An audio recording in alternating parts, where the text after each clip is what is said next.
बिस्मिल्लाहिर्रहमानिर्रहीम। Story with के में मैं आज आपकी मुलाकात जिनसे करवा रहा हूँ उनके बहुत से तारुफ़ हैं। उनका एक तारुफ़ ये है कि वो एंटरप्रेन्योर हैं, वो राइटर हैं, वो मीडिया प्रोफेशनल हैं, वो कोच हैं। मेरा ख़्याल उन्हीं से पूछते हैं कि कौन है ये लड़की और कहाँ से आई है ये लड़की। Thank you so much for having me in your podcast. कौन है ये लड़की? ये लड़की एक पागल है अच्छा। जिसको एक जुनून है उसके सर पे सवार, और बहुत बचपन से था कि कुछ करना है, किया। कोशिश कर रहे हैं। अच्छा, तो ये जुनून कहाँ से आया? ये आप में इनबिल्ट होता है। ठीक है। ये करंट होता है जो अल्लाह ताला की तरफ से, सब में नहीं होता। कुछ लोग कंफर्ट जोन में रह के अपने आप को स्पॉइल करते हैं, और समटाइम कंफर्ट जोन आपको एक और स्पिरिट देता है, नहीं कुछ और भी करना है और अपने बलबूते पे करना है। हम्म। नहीं तो ये इसका मतलब ये हुआ कि फिर जिन लोगों में ये इनबिल्ट नहीं है हम्म। वो किधर जाएं? देखिए, अगर आपको लाइफ में कुछ एक्स्ट्रा ऑर्डिनरी चाहिए तो आपको एक्स्ट्रा ऑर्डिनरी एफर्ट भी करनी पड़ेगी। ठीक है। सो आपको, हमें सबको अच्छा लाइफस्टाइल पसंद है, हम्म। हमें सबको अच्छा दिखना है, और सिर्फ अच्छा दिखना नहीं मैटर करता, आपको वाकई अच्छा लाइफस्टाइल गुजारना भी चाहिए। आप डिजर्व करते हो। डिजर्व करते, देखें हम्म। हम सोशल मीडिया पे क्या कर रहे हैं, हम दिखा रहे हैं, हम्म। फेक दिखा रहे हैं, प्रिटेंड कर रहे हैं। I believe in my life, आपको मुझे प्रिटेंड नहीं करना, मुझे उस लाइफ को जीना है, अच्छा, मुझे उसको अर्न करना है। फिर तो उस लाइफ को जीने के लिए क्या कर रही हैं आप? ठीक है, उसके लिए आपको एफर्ट करनी पड़ेगी, आपको एक्स्ट्रा एफर्ट काम करना पड़ेगा। माँ बाप के पैसों पे, फैमिली के पैसों पे याशी करना कोई याशी नहीं है। बिल्कुल सही। वो कोई कोई आपके कोई मार कर नहीं, शर्म, आपने मारा। शर्म वाली वो बात तो है। आपके पेरेंट्स का, उनकी एफर्ट है, हम्म। उनकी लाइफ की अपनी मेहनत है, वो आपको दे रहे हैं तो बड़ी मेहरबानी है। वो दे रहे हैं, वो नहीं भी देंगे तो हम सो कुछ कह नहीं सकते। तो बिल्कुल ठीक। हमारी अपनी हम्म। दुनिया में क्या हम सिर्फ खाने हम्म। पीने, सोने और सोशल मीडिया यूज़ करने आए हैं? अब मुझे तो लगता है आजकल यूथ को, वैसे मोस्टली यूथ को देख के तो यही लगता है। नहीं, मैं ये समझती हूँ कि एटलीस्ट हमें लाइफ में इतना काम कर लेना चाहिए कि जब हम इस दुनिया से जाएं, मर जाएं, तो आपको, आपके बारे में पीछे कोई कोई एक आधी चीज़ पे आपको कोई याद कर सके, चाहिए उस फलाने ने ही काम किया था। हम्म। तो कोशिश तो कर नहीं, सकते वो हैं ना। कहते हैं कि अगर कोई ना भी याद करे तो क्या फ़र्क पड़ता है। ये देखें, ये अपना अपना माइंडसेट है कि हम्म। ठीक है, कुछ लोगों को जो वो कहते हैं ना, गरीब पैदा होना बुरी जुर्म बात नहीं है। नहीं है, जुर्म नहीं है, हम्म। बट गरीब मरना जुर्म है। हम्म। तो ये फिर आपका माइंडसेट है फिर। लेकिन हम इस बात की भी केयर क्यों करें कि कोई बाद में याद रखे? जितनी देर तक हम जिंदा हैं, हम तो अपने आप को शाबाश देना कि well done Ayesha बिनते Ikram, you. देखिए, लाइफ में ना एक पर्पस होना चाहिए। हम्म। अगर आप जिंदा हैं और आप में कुछ सेंस है, तो आप में पर्पस होगा। अदरवाइज हम में और जानवरों में ना कोई फ़र्क नहीं है। बिल्कुल सही। वो भी खाते हैं पीते हैं, रिस्क तो अल्लाह ताला देता है, हमें भी देगा, हमारे साथ भी वादा है। हम कुछ नहीं भी करेंगे तो हमारी ज़िंदगी तो चलती रहेगी। हम्म। तो हम अगर अशरफुल मखलूक़ात है तो हमें उसको प्रूफ भी करना चाहिए। बिल्कुल सही। अच्छा, ये बताइए कि जॉब्स करते करते ये स्टार्टअप और ये बिजनेस और ये ऑनलाइन ट्रेडिंग और ये सारा कुछ इधर किधर आ गए? लिखते हुए, टेलीविज़न के लिए लिखते हुए, जॉब्स करते हुए, ये आप किधर को आ निकले? देखिए, मैंने ना लाइफ में मेरा एक बड़ा क्लियर रहा, मुझे काम करना है। अच्छा, जब आप स्टार्ट लेते हैं, हमें आपको अभी स्टूडेंट्स के साथ इंटरेक्शन होगा, हम क्या करें? बच्चे कहते हैं हमें नहीं पता हमें क्या करना है। लाइफ में जो मिल रहा है ना, बीएस ऑनर्स की डिग्री हाथ में होती है और वो कंफ्यूज होते हैं कि हम क्या करें। मैं कहती हूँ डिग्री के बाद, आपने डिग्री दे के भेज दिया तो हमारे पास मार्केट में आ रहे हैं बच्चे, 2-2 3-3 साल तक नहीं पता होता क्या करना है। और बाय द वे, कुछ को तो सारी ज़िंदगी नहीं पता होता कि क्या करें। फिर उनका बेड़ा गर्क हो चुका है, फिर उनका कुछ नहीं हो सकता। तो कैसे पता चले ज़िंदगी में, और कब बच्चे को ये सेंसिटाइज हो जाना चाहिए इस हवाले से, या उसके मेंटोर को और उसके पेरेंट्स को उसे सेंसिटाइज कर देना चाहिए कि ज़िंदगी ये नहीं है कि खा लिया, सो लिया, सोशल मीडिया पे वक्त गुजार लिया, बल्कि ज़िंदगी किसी और चीज़ का नाम है। देखें, अभी टाइम ना बहुत चेंज हो चुका है। हम्म। एक टाइम था, हमारे यहाँ ये था कि अच्छा सिर्फ लड़कों को काम करना है, क्योंकि उनको फैमिली बनानी है, they have to be responsible, उनको अर्न करना है। अच्छा, अब क्योंकि हमारा एक social circle, lifestyle, social media, हमें प्रिटेंड करना है, हम होटलिंग कर रहे हैं, out of hashtag outfit of the day, फलानी जगह पे डाइनिंग, फलानी जगह क्यों? पे हाई टी, आप कर रहे हैं, अच्छी बात है। प्रिटेंड ना करें, उसको अर्न करें। प्लस हम्म। अगर आपको ये सब करना है तो यू हैव टू बी, आपको फिर घर के एक बंदे को नहीं, सबको काम करना पड़ेगा। ठीक है। अनफॉर्चुनेटली हमारी सोसाइटी, हमारी इकोनॉमी, हर चीज़ इतनी ऊपर नीचे हो रही है कि चीज़ों को अच्छे तरीके से मेंटेन करना भी मुश्किल है। तो उसके लिए आपको कुछ करना पड़ेगा ना, कुछ करने का मतलब है कि आपके पास कुछ स्किल हो, कोई काम हो, वो करना पड़ेगा। प्लस इतने सियाने आजकल के बच्चे हैं, ये वाली जो जनरेशन है जेन ज़ी जिसे हम इतनी कहते सियानी है, इनको समझाने की ज़रूरत नहीं, ये माँ बाप को समझा रहे होते हैं। हैं। बिल्कुल ऐसे। ठीक है, तो इनको भी अगर इनके फ्यूचर के लिए विजन देना है तो फिर आप कौन है? अब तो पाम कम्युनिकेशन के ऊपर, मोबाइल के ऊपर आपके पास सारा कुछ अवेलेबल है। Correct, correct. तो ओके, तो इसका मतलब ये हुआ कि अभी तक की गुफ्तगू को अगर हम समराइज़ करें तो हमें ये समझ आई कि अगर आपने ज़िंदगी में कुछ अचीव करना है तो सक्सेस तो पेनफुल प्रोसेस है। बिस्तर छोड़ना पड़ेगा, घर छोड़ना पड़ेगा, बाहर निकलना पड़ेगा। एक करंट हो, एक करेज होनी चाहिए, एक वो कुछ हो के करना है कुछ, आयशा एक बिनते भूख होनी चाहिए। आयशा बिनते इकराम, वो करज कहाँ से आएगी, वो भूख कहाँ से आएगी, वो अर्ज कहाँ से आएगी? देखिए, मैं अगर अपनी बात करूं तो मेरा बचपन बहुत कंफर्ट जोन वाला था। मेरे फादर ने, मैं समझती हूँ ऑब्वियसली हर माँ बाप अपने बच्चों को एक बेस्ट लाइफ देता है, ठीक है। एक बेस्ट लाइफ उनके हिसाब से होती है, एक जो स्टैंडर्ड बेस्ट लाइफ होती है हमारी, सर्वेंट्स, अच्छे घर, खाना पीना, फैसिलिटी, हर चीज़ मिली। ऐसे इन्वायरमेंट में तो फिर आपको ज़रूरत नहीं है कुछ और करने की। बिल्कुल, ऐसा बच्चा तो बाय प्रोडक्ट होता है कंफर्ट जोन की, कंफर्ट जोन। फिर लड़की है, और ऊपर से लड़की है। लड़की को तो नहीं कमा के खिलाना। बिल्कुल। अच्छा, ये अलग बात है कि आजकल कुछ ऐसे लड़के वाले होते हैं जो ऐसी लड़कियां ढूंढते हैं कि हमें कमाऊ बहू मिले। जो हमारे लड़के को पाले है वो एक अलग केस है, अलग डिबेट है। मेरे साथ वैसे इसमें कोई हर्ज है? शादी करनी है तो वो बहुत क्लियर सिस्टम है। लड़के को रिस्पॉन्सिबिलिटी लेनी है, लड़की को ब्याह के लेके जाना है। और अगर आप कमाऊ बहू ढूंढ रहे हैं, इट मीन्स क्या, you want to sell your son, तो खुल के बोलो बेटा बेचना है, बेटा बेचना है, और हड हराम बेटा है, हड हराम बेटा है जिसके लिए कोई मतलब कमाऊ बहू चाहिए। बट जिसने खरीदना फिर ठोक बजा के खरीदेगा ना, फिर खुल के बेचो, फिर रेट लगाएंगे। ठीक है, ठीक है, ओके, वापस आ जाइए। सो मेरे साथ क्या था कि मुझे जब ये सब मिला ना तो मैं सोचती थी अच्छा ये सब तो अब्बू ने किया, मैं कौन हूँ? अच्छा, उस वक्त आयशा बिनते इकराम नहीं थी, सिर्फ आयशा थी। ओके। सो मुझे था कि मुझे ना लाइफ में ये थॉट मुझे ना स्कूल में आई, मुझे लाइफ में ना कुछ ऐसा करना है कि खुद ही या कहीं से इंस्पायर हो, खुद से। ओके। अच्छा, मुझे था कि मुझे लाइफ में कुछ ऐसा करना है कि लोग ना मुझे मेरे बाप या भाई या फलाने की बीवी, फलाने की बेटी, फलाने की बहन नहीं, मेरी इंडिविजुअल आइडेंटिटी की वजह से लोग मुझे जाने। ठीक है।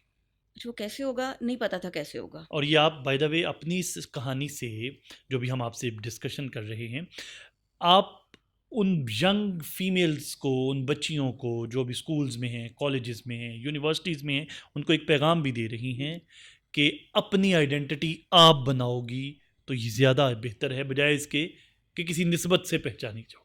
डेफिनेटली। देखें, इसमें ना मतलब आजकल तो शायद लड़कियां ज़्यादा इसलिए आज़ादी चाहिए। मुझे तो आज़ादी कभी भी नहीं चाहिए थी। आप आज़ाद हैं, हम आज़ाद हैं, हम किसी के गुलाम नहीं हैं, हम आज़ाद पैदा हुए हैं, हम आज़ाद ही हैं। लेकिन वो तो कहते हैं जी हमारे तो यहाँ तो बड़ी मैं अपनी रोटी खुद पकाऊंगी, वो पता नहीं क्या क्या, वो अपना तुम अपना वो आज़ादी नहीं बिस्तर ये करो तो मैं अपना तो ये करूँ, तो फलाना करूँ तो मकाना करूँ। सॉरी, मैं एक इंडिपेंडेंट विमेन हूँ, बट मैं उस विमेन मार्च को या उन खवातीन को सपोर्ट नहीं करती, वो पता नहीं किसी और ही महाज पे हैं। Okay, I value the family system. हम फैमिली सिस्टम में ब्रॉट अप हुए हैं, हमारे मज़हब में भी है, और फैमिली के बगैर अब कुछ नहीं है। और आप ये बात कह रही हैं कि आप समझती हैं कि आप तो अपना नाम तो हम, आपका नाम तो हम सिंबॉलिकली ले रहे हैं। हमारी ख़वातीन जो हैं वो आज़ाद ख़वातीन हैं। डेफिनेटली आप आज़ाद है। देखें, आप चाहे आप काम कर रहे हैं, आप किसी की बहन है, बेटी हैं, आप इंडिपेंडेंटली अपने घर में रहते हैं, आप अपनी मर्ज़ी से उठते हैं, सोते हैं, जागते हैं, जो भी आप काम करते हैं वो आप कर रहे हैं, तो आप कैद तो नहीं है। क्या आज़ादी, कहाँ, कौन सी आज़ादी चाहिए, कहाँ जाना है? लेकिन आप तो मेट्रोपॉलिटन की बात कर रही हैं, कभी देहात का चक्कर नहीं लगा? देखें, आजकल के देहातों में अल्लाह माफ़ करे सोशल मीडिया आप देखते हैं? जी जी, ठीक है। मुझे इत्तफाकन कुछ हफ्ते पहले ना टिकटॉक, मैंने कभी टिकटॉक और स्नैक नहीं इंस्टॉल की, बट ऑब्वियसली हम पॉडकास्ट कर रहे हैं तो हमें अपना कंटेंट के लिए उस पर जाना पड़ा। ऐसा सा कंटेंट दिख रहा होता है, वो देहातों के लोग हैं, औरतें भी हैं, बच्चे भी हैं, मर्द भी हैं, हम शहर में रहते हुए वो नहीं करते जो वो कर रहे हैं। तो ये मिथ है कि औरत पिस रही है बेचारी गांव में बैठी हुई। यानी आप कह रही हैं 2024 की औरत पाकिस्तान में कोई बेचारी नहीं है। ये खेतों में खड़े होकर मोबाइल लेके आप नाच रहे हैं, हम्म, ये कैद है अल्लाह। अगर आप ये कैद हैं तो आपको आज़ाद करेंगे तो आप क्या करेंगे? हाँ, सो ट्रू, तो बिल्कुल। इनको मत आज़ाद करें, फिर इंसानों के लिए रहना मुश्किल हो जाएगा। ये स्टार्टअप का ख्याल कहाँ से आया? देखें, जॉब बहुत ज़रूरी होती है आपकी लाइफ में लर्निंग के लिए। जब आप लर्निंग करते हैं तो अर्निंग हो जाती है, और काम सीखना पड़ेगा, काम करने से आएगा। ठीक है। मैं समझती हूँ कि अगर आपको कोई काम जॉब दे रहा है और साथ में पैसे भी दे रहा है तो इससे बड़ी अपॉर्चुनिटी नहीं है। बिल्कुल सही। आपको काम भी सिखा रहे हैं और आपको 4 पैसे भी मिल रहे हैं। अदरवाइज वैल्यू तो वही है ना। देखें, हम कैसे वैल्यू करते हैं लोगों को, जो जितना रिस्पॉन्सिबल है वो उतना वैल्यूएबल है। सो जब एक फ्रॉ बच्चा मार्केट में जाता है, उसको कुछ नहीं आता, सिर्फ डिग्री लेके जा रहा है, degree is just a piece of paper, वो एक अलग बिजनेस है। बिल्कुल उन्होंने अपने बिजनेस के हिसाब से अपना पेपर आपको दे दिया, अपना मंजन बेच दिया। हमारी पास वो डिग्री के ही काम नहीं आती। ठीक है। हमें जीरो से शुरू करना पड़ता है। 3-3, 6-6 महीने, एक साल लग जाता है। बच्चों को बेसिक ईमेल नहीं करनी आती, ड्राफ्टिंग नहीं आती। इवन जब इंटरव्यूज़ के लिए आते हैं उनको ये नहीं पता ड्रेसअप कैसे होना है, बॉडी लैंग्वेज कैसे क्या होगी, बैठेंगे कैसे, बात ऐसे करते हैं जैसे कंपनी खरीदने आए हैं, देने इंटरव्यू आए हैं। ये नहीं पता कि जिस पोजीशन के लिए आए हैं उस पोजीशन की रिक्वायरमेंट क्या है, आपको वहाँ पे क्या करना पड़ेगा, कितना टाइम इन्वेस्ट करेंगे, क्या लर्न करेंगे, फिर आपको मिलेगा। और अगर स्टार्टिंग में भी उस जस्ट पीस ऑफ पेपर की वजह से अगर आपको कुछ ऑफर हो रहा है ना, तो वो भी गनीमत है। ओके, आप समझते हैं कि उस पीस ऑफ पेपर की वजह से, वैसे बाय द वे ट्रूली कोई ऑफर होना नहीं चाहिए उन्हें? आप खुद बताएं, आप पढ़ाते हैं, आपके पास जो बच्चे ग्रेजुएशन करके निकलते हैं उनके पास कितना स्किलफुल ऐसा कुछ होता है कि वो जाके बाकायदा मार्केट में सर्व कर पाए किसी रिस्पॉन्सिबल पोजीशन पे? नहीं, वो तो आप सही कह रही हैं। वो तो हमारा पूरा एजुकेशन सिस्टम ही बैठा हुआ है, बैठा भी नहीं बल्कि लेटा हुआ है। करेक्ट। तो उस सिस्टम, देखिए हम सीरियस बिजनेस कर रहे हैं, वॉट एवर द बिजनेस, आप किसी भी फील्ड में जा रहे हैं, जॉब इज रिस्पॉन्सिबिलिटी। बिल्कुल सही। तो पहले तो हमारे बच्चों में रिस्पॉन्सिबिलिटी नहीं होती, एटीट्यूड नहीं होता, एक ग्रेस पीरियड होता है। आप सारा मलबा एजुकेशन इंस्टीट्यूट्स पे डाल देंगी, फैमिली के ऊपर नहीं डालेंगी? देखें, फैमिली घर से लर्निंग होती है। चलें, अगर कुछ तो बेड़ागर घर से होके आता है, कुछ बच्चे, अच्छा आजकल क्या होता है ना, अगर फैमिली ज़्यादा पुश करेगी तो बच्चे बागी हो जाते हैं। ठीक है। ठीक है, कुछ पेरेंट्स भी क्या करते हैं, कुछ तो पीछे फॉलोअप रखते हैं। उसमें 2 नुकसानात होते हैं, या बच्चा बहुत कॉन्फिडेंट हो जाता है या बिल्कुल शैलो हो जाता है, उसका कॉन्फिडेंस फारिग हो जाता है। बिल्कुल। उसको आता है वो भी नहीं बोल पाता। सही है। दोनों बातें ही नुकसानदेह हैं। अच्छा, टीचर्स क्या करते हैं, अनफॉर्चुनेटली, क्योंकि हम स्टूडेंट्स के साथ बहुत डील कर रहे होते हैं, वो इतने सबसबाग दिखाते हैं, बस आप जाएंगे 60,000, 70,000, लाख, 1.5 लाख ऐसी डिग्री मिलेगी। पढ़ के आ जाते हैं, यूट्यूब इधर उधर देख के 4-6 सवालों को रट लिया, वो जवाब दे दिए, चलें, लकीली आपका तुक्का लग गया, जॉब मिल गई। प्रोबिशन पीरियड कितने % क्रॉस करते हैं? विद इन प्रोबिशन पीरियड आपका महीना लगेगा, 1.5 महीना लगेगा, अल्टीमेटली आपकी actual personality, actual working, actual knowledge दिख जाएगा। Agree with you. फिर क्या करें, सोल्यूशन क्या है? तो उनको ट्रेनिंग, उनको में एटीट्यूड नहीं है ट्रेनिंग का, क्रिटिक नहीं लेते, सुनने को तैयार नहीं है। फिर क्या करें इसका? ठीक है, देखिए उनको इस चीज़ पे बजाय इसके कि उनको ये सबसबाग दिखाया जाए, होना तो ये चाहिए प्रैक्टिकली। व्हाट आई बिलीव, जब आप ग्रेजुएशन में जाएं साथ में पार्ट टाइम जॉब शुरू कर दें। ठीक है। उसका फ़ायदा क्या होगा? ऑब्वियसली बहुत सारे पैसे नहीं मिलेंगे, फुल टाइम जॉब भी नहीं है, 2 घंटे 3 घंटे कुछ भी मिलता है, आपको एक वर्किंग इन्वायरमेंट में जाने का मौका मिलेगा। ठीक है। लेकिन ऑनलाइन जॉब्स भी बहुत ख़राब कर रही हैं। आप ऑफिस जा ही नहीं रहे, आपको पता ही नहीं लोगों के साथ डील कैसे करना है, टीम वर्क नहीं पता होता। जब आप अपनी डिग्री के साथ ये सब करेंगे, उसका फ़ायदा ये होगा, जब आप डिग्री पूरी करके मार्केट में जाएंगे ना, तो जो आपको चाहिए ना, आप उसके लिए बिल्कुल रेडी होंगे, पॉलिश होंगे। आपने धक्के खा लिए उस टाइम पे, जब आपका वो टाइम था, उसमें आप अफोर्ड कर सकते हैं। क्यों? ड्यूरिंग एजुकेशन आपके पेरेंट्स आपको फीसें भी दे रहे हैं, पॉकेट मनी भी मिल रही है, एक्स्ट्रा आएगा तो एक्स्ट्रा पॉकेट मनी आती है, एक्स्ट्रा आपको उसका फ़ायदा होता है। सही। सो फिर आपकी जो ख्वाहिशात हैं वो पूरी होती हैं। इसका मतलब आप जॉब्स की फेवर में हैं? मैं काम करने की फेवर में हूँ।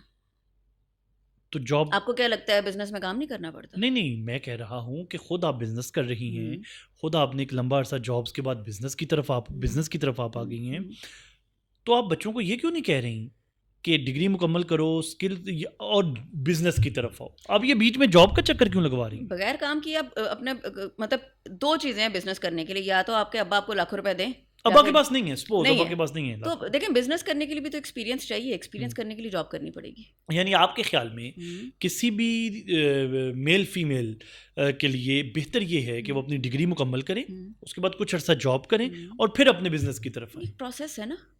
अब अच्छा, वैसे यहाँ पे एक बात बताइएगा, कितना अर्सा जॉब सफिशेंट है आपकी ट्रेनिंग, ग्रूमिंग, इन्वायरमेंट और लोगों से डील करना सीखने के लिए? कितनी देर जॉब जो है वो लाजमी करनी चाहिए? देखिए इट डिपेंड्स, ठीक है, पर्सन टू पर्सन आपकी लर्निंग पे बहुत डिपेंड करता है। मैं समझती हूँ मैं बहुत स्लो लर्नर हूँ, मैं आज भी सीख रही हूँ, मैं तो अभी तक लर्न कर रही हूँ। वो तो बंदा आखिरी सांस तक सीखता है। करेक्ट। तो पहले तो आप में एटीट्यूड होना चाहिए लर्निंग का। फिर क्या होगा कि आपको, मुझे आप कोई चीज़ करेक्ट करेंगे ना, मैं लूँगी, मैं एक्सेप्ट करूँगी। अदरवाइज अगर मुझे ये लगेगा मुझे तो सब पता है, आप मुझे बताएंगे, फिर मैं तो कुछ नहीं सीख सकती। हमारे यहाँ सबसे ज़्यादा बच्चों में प्रॉब्लम ये है, आप उनको टोकेंगे, आप उनको करेक्ट करेंगे, दे माइंड इट। इवन कई दफ़ा हम, क्योंकि क्रिएटिव में है, आपके डिज़ाइनर्स क्रिएटिव लोग सो कॉल्ड माइंड करते हैं, आप उनको बार बार करेक्ट करें। हमारे डिज़ाइन, भाई डिज़ाइन आपका है, फाइन, आप सर्विसेज दे रहे हैं। बीइंग एजेंसी हम भी कई दफ़ा माइंड कर जाते हैं। जिसका प्रोडक्ट है, जिसको आपने डिलीवर करना है, जिसको सर्व करना है, उसको समझ आ रहा है? अगर उसको नहीं आ रहा तो बनाते जाएं, जो मर्जी बनाते फिर। बहुत सिंपल है। हाँ ठीक है। वैसे स्टैंडर्ड, अब देखिए स्टैंडर्ड कोई टाइम नहीं है, ठीक है। आपको मे बी आप इतने क्विक और इतने स्मार्ट हैं, जो कि हैं भी बहुत सारे बच्चे, वो पढ़ते पढ़ते काम कर रहे होते हैं। वो सम टाइम आपकी फैमिली सपोर्ट नहीं कर रही, आपकी फाइनेंशियल्स, आपकी मजबूरी है जॉब करना, आप करते हैं। जब तक आप अपनी डिग्री पूरी करके आते हैं, आप बेहतरीन तैयार होते हैं कि हो सकता है कुछ छोटे मोटे स्टार्टअप्स कर लें। तो आप समझते हैं कि अल्टीमेटली जॉब की तरफ आ जाना चाहिए, बिजनेस की तरफ आ जाना चाहिए? डेफिनेटली आना चाहिए। सारी जिंदगी जॉब्स में नहीं गुजारनी चाहिए। देखिए जॉब और business it's all about mindset. कुछ लोगों को मैंने देखा है, so called MBA is business study. मैंने एमबीए के वालों को सारी जिंदगी नौकरियां करते देखा है। और जो पढ़ा रहा होता है वो भी खुद जॉब कर रहा होता है और बच्चों को बिजनेस मॉडल समझा रहा होता है। जी, हमारे यहाँ मुझे बताएं कितनी केस स्टडीज लोकली पढ़ाई जाती हैं किसी बिजनेसमैन की? एक भी नहीं है। बिल्कुल सही कह रहे हैं। तो वाइंड अप कहाँ पे किया आपने इस बात को? किस बात को? कि जॉब करनी चाहिए या बिजनेस करना चाहिए, या जॉब कितनी देर करनी चाहिए और उसके बाद बिजनेस की तरफ आ जाना चाहिए? आपको जिस काम में मजा आ रहा है आप वो करें। हम यहाँ पे किसी को प्रीच कर ही नहीं सकते आपको ये करना है, ये करना है। एक बंदे का माइंड सेट है, मैंने 5 बजे छुट्टी करके घर जाके टीवी देखना है, बच्चों के साथ ये करना है, गेम खेलनी है, दोस्तों के साथ बैठना है। आप उसको जो मर्जी कर लें, उसका एक थॉट माइंड सेट है कि मैंने ये करना है। जॉब के लिए वो फिर जॉब ही करेगा सारी जिंदगी, वो कुछ भी पढ़ ले। अच्छा चलिए, अच्छा, बिजनेस करने के लिए जो सबसे बड़ी चीज़ है ना, आपका कंफर्ट जोन। मैंने जॉब की, बट मैंने अपनी जॉब में कभी भी अपने टाइमिंग नहीं देखी। मीडिया में ऑफिस जाने का टाइम होता है, वापस आने का नहीं होता। सही। हमारे यहाँ ऐसे लोग होते हैं 6 बजे छुट्टी हुई, 5:45 बजे बैग पैक होते हैं, लैपटॉप बंद, और पार्किंग में खड़े होते हैं। अच्छा, ऐसे लोग भी होते हैं कि रात के 9 बजे तक भी बैठे हुए हैं। अच्छा, मैंने जब जॉब की, मैंने ऐसे की जैसे मैं अपना काम कर रही हूँ, और अपना काम ऐसे करें कि जैसे आप जॉब कर रहे हैं। बिल्कुल सिंपल फार्मूला। अच्छा, फ़र्ज़ करें एक यंग बॉय या गर्ल एक बिज़नेस शुरू करता है। डेफिनेटली जब आप नया बिज़नेस शुरू करते हैं तो उसमें हर्डल्स आती हैं, चैलेंजेस आते हैं, डिसहार्ट भी होता है। तो उस फेज़ को कैसे टैकल किया जाए? मैंने जब बिज़नेस स्टार्ट किया ना, तो एक यूनिवर्सिटी के वीसी थे, रिटायर्ड जर्नल थे। मैंने उनको कॉल किया, सर कैसे हैं आप? जी। अच्छा, मैं अक्सर उनकी ऑनरी मेंबर भी थी यूनिवर्सिटी की, तो लेक्चर्स वगैरह के लिए जाना। मैंने कहा सर, मैंने ना आखिरी दफ़ा मेरे शो में आए थे, तो मैंने कहा मैंने जॉब छोड़ दी। अच्छा, क्या कर रही हैं? मैंने बिज़नेस शुरू कर लिया। अच्छा, मुबारक हो। 3 साल ना प्रॉफिट मत सोचना। अच्छा, मैं डर भी गई ना कि पहली बात इन्होंने ऐसी की। बट अगेन मैं, क्योंकि एक मेरे में शुरू में एक एटीट्यूड रहा कि मैं, कोई मुझसे बड़ा अगर कोई एडवाइस दे रहा है ना, तो मैं ले लेती हूँ। ऑब्वियसली उसका एक्सपीरियंस एज वाइज भी, वर्किंग वाइज भी मुझसे ज़्यादा है। बिल्कुल। तो वो मुझे कुछ बेहतर ही बताएगा। अच्छा, मुझे उसमें फ़ायदा ही हुआ। इन बिटवीन कोविड भी आया। सो मैंने सोच लिया कि विद इन 3 ईयर्स मैंने अपने बिजनेस को ब्रेक इवन करना है। और ये बहुत इफेक्ट भी है कि अगर आपका स्टार्टअप 3 ईयर्स में ब्रेक इवन कर जाता है, तो फिर आप कभी बंद नहीं होंगे, आप फेल नहीं हो सकते। अच्छा, ठीक है। सो मुझे अल्हम्दुलिल्लाह मैं तो within a year break even के प्रॉफिट में आ गई थी। सो वो आपकी स्ट्रेटजी होती है, फिर बिजनेस टू बिजनेस वेरी करती है। एक बच्चा जो जिसने शुरू किया, उसको अब चैलेंजेस भी हैं, हर्डल्स भी हैं, प्रॉफिट भी नहीं हो रहा है, डिसहार्ट भी हो रहा है, डिप्रेशन में भी जा रहा है, कभी उसको लग रहा है मैंने ये गलत फैसला कर लिया, ये वो एक पूरी की पूरी एक उसको देखिए बिजनेस इसमें से कैसे खुद को बचाए? बहुत क्लियर है। अगर आप प्रेशर नहीं ले सकते, हम्म, आप रिस्पॉन्सिबिलिटी नहीं ले सकते, हम्म। आप स्ट्रेस को मैनेज नहीं कर सकते, आप बिजनेस मत करें। फिर आपके बस का काम ही नहीं। फिर आपके बस का नहीं है। क्यों? बिजनेस मुझे भी लगता था जब तक मैं जॉब करती थी ना कि यार हमसे काम कराते हैं, बहुत बॉसेस बैठे रहते हैं, 4 बजे आते हैं, बस चाय पी गप्पे मारी चले गए, ये मज़े का काम है। एक्चुअली जब आप ऑनरशिप लेते हैं, चाहे आपका स्टार्टअप है, आप कोई services what ever you're doing, आपने एक पोजीशन ले ली है, that is all about responsibility. आपने अपनी सर्विसेज भी देनी है, आपने अपने रिसोर्सेज को भी मैनेज करना है, आपने क्लाइंट को सर्व भी करना है, ठीक है, आपने अर्न करके उन अपने लोगों की टीम को मैनेज करना है। बिल्कुल सही। सो पहले आप सिर्फ अपनी सैलरी के लिए काम कर रहे थे, अब आप अपने साथ जुड़े हुए लोगों के लिए भी काम कर रहे हैं, बिल्कुल सही। तो आपको अब सबके लिए कमाना है। So you have to be responsible. And कर्ज, यस, आपका सर में दर्द है, आपको बुखार है, आपके घर में कुछ हो गया इमरजेंसी, कोई शादी है, आपका एम्प्लॉय आपके लिए नहीं रुकेगा। बिल्कुल सही। आप सालों भी सैलरियां दे के एक दिन रोक देंगे, लेट कर देंगे, आजकल के टाइम में लोग नहीं रुकते। बिल्कुल सही। So, तो चैलेंजेस से निपटने के लिए कर्ज का होना और मजबूत असाब का होना ज़रूरी है, फिर आप बिजनेस की तरफ आए, वरना ना आए। डेफिनेटली आप रिस्क ले सकते हैं, डेफिनेटली कैलकुलेटेड रिस्क। हमें पता है जो हम करने जा रहे हैं, क्या मैं कर सकता हूँ या मैं कर सकती हूँ। बिना पैसे के काम नहीं होता, बट सिर्फ पैसे से भी काम नहीं होता। एक्सपीरियंस भी चाहिए, करेज भी चाहिए, पैसा भी चाहिए, ऑब्वियसली स्ट्रेटजी भी आपके बिजनेस की होनी चाहिए, वॉट एवर द बिजनेस। बिल्कुल, हर का एक प्लान होता है, एक उस प्लान को आपने एग्जीक्यूट करना है। बगैर प्लान के आप निकलेंगे, हम घर से निकलते हैं, हमें पता है ना हमने कहाँ जाना है, बिल्कुल, हम मैप लगाते हैं, एक रोड लेते हैं, एक रास्ता लेते हैं। अब अन्य बार निकल पड़ेंगे तो आप कहीं भी नहीं पहुंचेंगे। फिर तो आपको अपनी मंजिल का पता होना चाहिए, तो आप पहुंच जाएंगे। रास्ते में मुश्किलें तो आती हैं। कहा यह जाता है कि 90% स्टार्टअप्स फेल होते हैं। एक एंटरप्रेन्योर को अपना स्टार्टअप शुरू करते वक्त किन बुनियादी चीज़ों को डे 1 अपने जहन में रखना चाहिए और किस तरह अपना रोड मैप बनाना चाहिए ताकि वो फेलियर का शिकार ना हो? देखिए आपने बड़ा ना वो किताबी सवाल पूछा है, ठीक है, हर दूसरे बंदे को ये बात पता है। अच्छा, हमारे यहाँ कुछ अरसे से इंक्यूबेशन सेंटर बन चुके हैं, बहुत सारे बच्चे फाइनल प्रोजेक्ट्स में अपने स्टार्टअप्स में आते हैं। 90% स्टार्टअप फेल इसलिए होते हैं क्योंकि 90% वो स्टूडेंट्स हैं जिनके पास फंड्स नहीं है और कॉपी पेस्ट आइडियाज़ हैं। हमेशा आप कुछ भी कर रहे हैं ना, आपको खुद से पता हो कि आप कितना काम खुद कर सकते हैं और कितना डिपेंडेंट है। एक सेकंड, आपकी यहाँ से बात के 2 हिस्से बन रहे हैं।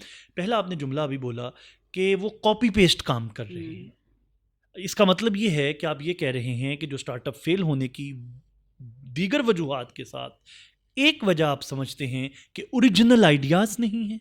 लेकिन अपनी यूनिकनेस होगी तो आपकी सक्सेस रेट बढ़ेगा। You have to be unique. तो ये गैप कैसे आइडेंटिफाई, आप तो एंटरप्रेन्योर हैं, कैसे कोई शख्स गैप आइडेंटिफाई कर सकता है? देखिए गिदड़ सिंगी क्या है? आप गिदड़ सिंगी कोई नहीं होती, शॉर्टकट कोई नहीं होता लाइफ में।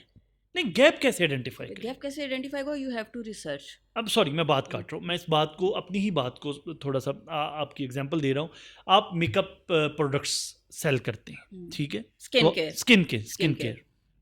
तो स्किन केयर जो आप प्रोडक्ट सेल करते हैं तो डेफिनेटली आपने कोई तो गैप आइडेंटिफाई किया होगा ना। देखिए कॉपी पेस्ट और यूनिकनेस में एक फ़र्क हो सकता है। आपको अगर किसी का आइडिया बहुत अच्छा लग रहा है, आप उसको कॉपी कर लें बट उसमें अपनी यूनिकनेस रखें। You mention my skin care brand, I launch by the name of the skin shop. मैंने जब इसको लॉन्च किया 2 साल पहले सोचा अच्छा हमें कोई प्रोडक्ट करना चाहिए। अच्छा प्रोडक्ट कौन सा करें? कपड़े करें।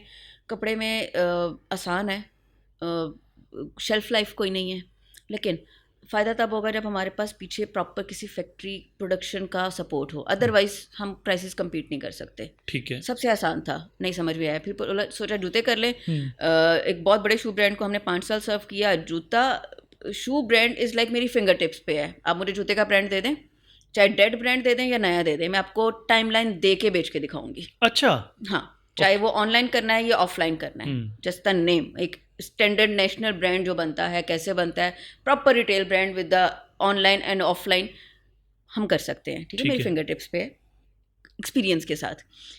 आसान क्या हुआ, फिर सोचा जूता कर लें। जूते की भी लाइफ है, जी बिल्कुल। ठीक है, डिज़ाइन कॉपी पेस्ट होते हैं, चाइना से आ जाता है, यहाँ गिने चुने वही 8-10-12 वेंडर्स हैं, सब ने अपना लोगो देना, छाप के दे देना है, वो भी सब पता था। ठीक है। चक्कर लेते हैं, आप नए हैं, आप फ़ौरन बिकेंगे नहीं। हो सकता है जब तक आपकी प्रोडक्ट सेलिंग पे जाए या कस्टमर तक पहुंचे, डोर स्टेप तक पहुंचे, आपकी जूते की एक्सपायरी डेट आ चुकी है। बिल्कुल ठीक है।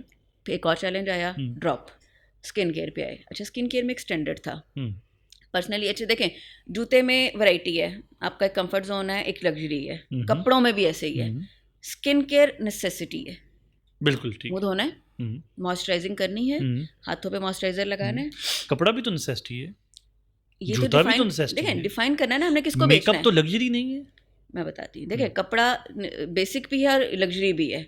हमें डिफाइन करना पड़ता है हमने किसके लिए बनाना है, ये क्या बनाना है। ठीक है, ठीक है, बेसिक बनाते हम प्राइसिंग कम्पीट कर सकते हैं। ये ध्यान में रखिए, हम आइडेंटिफाइंग द गैप के ऊपर बात कर रहे हैं। करेक्ट। सो हमने जब आपने अपना ब्रांड बनाना है तो आपने देखना है आप किस बेचना किसको है, टारगेट ऑडियंस क्या है, उसकी प्राइसिंग क्या है। टारगेट ऑडियंस डिफाइन कर लें, अगर प्राइस को मीट नहीं कर पाएंगे तो भी नहीं बिकेगा। बिल्कुल, प्राइस भी होगी, ऑडियंस भी हो गई, क्वालिटी। ठीक है, क्वालिटी नहीं देंगे तो भी नहीं बिकेगा। ठीक है, तो ये तीनों चीज़ें compete करनी है और अपनी ऑडियंस को बेचना भी है और कामयाब भी होना। ऑब्वियसली बिजनेस कर रहे हैं, पैसा लगा रहे हैं तो अर्न करने के लिए कमा रहे हैं। तो कपड़े में कंपटीशन था। ठीक है, आपके पास मतलब हमने जितनी रिसर्च की, अच्छा और सस्ता कपड़ा उन्हीं लोगों के पास था जिनको हम जिस स्टैंडर्ड को हम मीट करना चाह रहे थे, जिनके पास अपनी फैक्ट्री का बैकअप सपोर्ट था। हम पार्टनरशिप में जाते थे, हमारे प्रॉफिट्स मार्जिन कम हो जाते थे। तो हमें लगा नहीं, जो करना है खुद करना है, इतनी बड़ी इन्वेस्टमेंट कर नहीं सकते। फिर ऑब्वियसली इन्वेस्टमेंट करेंगे, वेयर हाउस बनाना पड़ेगा, वेयर हाउस का फिर स्टिचिंग सेंटर, तो वो बहुत बड़ी इन्वेस्टमेंट जा रही थी। हमने इन्वेस्टमेंट भी सोची हुई थी क्या करनी है कि 3 से 4 मिलियन के अंदर हमें एक स्टार्टअप स्टार्ट करना है। ओके, ठीक है, तो उसमें ये समझ में आया कि स्किन केयर का एक स्टैंडर्ड बना लिया, जो मैं पर्सनली यूज़ करती थी डेली रूटीन में। लग्जरी नहीं है, स्किन केयर में लग्जरी नहीं होता। स्किन केयर में हमारी स्किन है, मेकअप करेंगे, मुंह धोएंगे, उतर जाएगा। आपकी स्किन अगर अच्छी है तो हम स्किन, मतलब मैं कभी भी 200-400-500 हज़ार बचाने के लिए सस्ता फेस वॉश नहीं उठाऊंगी। सर आप तो नहीं उठाएंगी ना, आप तो अमीर खातून हैं, आप तो बिजनेस वुमेन हैं, आपका तो बिजनेस चल रहा है, या आप किसी अच्छी जॉब पे हैं। लोअर मिडिल क्लास की बच्ची क्या करेगी? देखिए, मैं इसको इस तरह से देखती हूँ, हम मासेस की बात करेंगे, हमें आपको कौन खरीदेगा? 2 तरह का कस्टमर है आपका 2 तरह का कस्टमर है। बात सुने, एक वो अमीर है और एक वो अमीर दिखना चाहता है। ट्रू, ठीक है, सही कह रहे हैं। आपको अमीर दिखना है, वो मासेस है। अब बिल्कुल ऐसे ही है, हमने मासेस को बेचना है, वी आर क्लियर। तो मासेस तो मैसेज तो अफोर्ड नहीं कर पा रहे, लेकिन वो फिर भी खर्च रहे हैं। देखिए, हम करेंगे। देखिए, मुझे अगर आप बात करें, मैं अपना कॉस्मेटिक्स पाकिस्तान से नहीं लेती। ठीक है, मैं लोकल ब्रांड यूज नहीं करती। ठीक है, मैं अपनी बात गांव में बैठी हुई लड़की क्या करे, वो तो आपको अफोर्ड नहीं कर सकती। देखें, वो पता है क्या, वो उसको अफोर्ड करेगी जिसको आप उसकी रेंज में वो क्वालिटी देंगे। वो तो फिर वो रंग गोरा करने वाली ब्यूटी क्रीम कर लेगी। मैं अपना ब्रांड का नाम मेरे मुंह में आ रहा था, मैं रुक गया। अवेयरनेस आ चुकी है लोगों में। अच्छा, कि 300-350 वाली क्रीम से अगर आप अपना करेंगे ना, तो आपको अल्टीमेटली स्किन कैंसर की तरफ लेके जाएगा, आपकी स्किन को, टिश्यूज को डैमेज करेगा। लेकिन अगर वो 3-4 हज़ार वाली प्रोडक्ट नहीं अफोर्ड कर पा रही, नहीं, किसने कहा 3-4 हज़ार वाली? इसमें भी वेराइटीज़ हैं।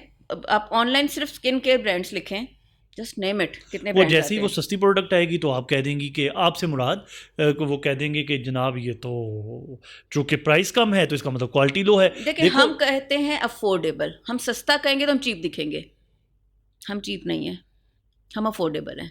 ठीक है, आजकल की इकोनॉमी के हिसाब से डिस्पोजेबल इनकम कितनी है किसी भी आम बंदे की? 2 से 3 हज़ार रुपये है। आप पिज़्ज़ा मंगवाते हैं, 2 हज़ार का पिज़्ज़ा आता है, आराम से आता है, बिल्कुल। तो आप एक्सपेरिमेंटल शॉपिंग भी करेंगे, 2-3 हज़ार की लोग कर लेते हैं, स्टूडेंट्स भी कर लेते हैं, बिल्कुल ऐसे ही। तो अगर आपको 1500 से 2000 की रेंज में कोई फेस वॉश या क्रीम या सिरम मिलेगा तो एक्सपेंसिव है विद क्वालिटी। फिर आप पता क्या करेंगे, फिर आप ये करेंगे कि वो 2000 वाली फेस वॉश खरीदेगी या खरीदेगा, आप कहेंगे कि मार्केट में चूँकि 4000 वाला भी है, तो आप मार्केटर्स ने उसके दिमाग में ये भी इंजेक्ट किया हुआ है कि डेफिनेटली ये जो 4000 वाला है इंग्रेडिएंट्स वाइज इसकी क्वालिटी अच्छी है, ये 2000 वाले की निस्बत। देखें, आपने तो हम गैप आइडेंटिफाई कर रहे थे। जी उसी उधर आपने तो कंफ्यूजन में डाल दिया ना। हमने कंफ्यूजन में नहीं डाला। वो जो 4000 वाला है ना, उसकी ब्रैकेट, उसकी डिस्पोजेबल इनकम 2200 है, वो 4000 को देख ही नहीं रही। हाँ, उसको देखा है, अफोर्ड नहीं हो रहा। अच्छा, इंग्रेडिएंट सेम है। अब क्योंकि इन्फ्लुएंसर मार्केटिंग भी है, 2 तरह की होती है, एक तो जेन्युइन होती है और एक पेड होती है। ठीक है, बट ऑब्वियसली अगर आपने पेड करवा भी ली,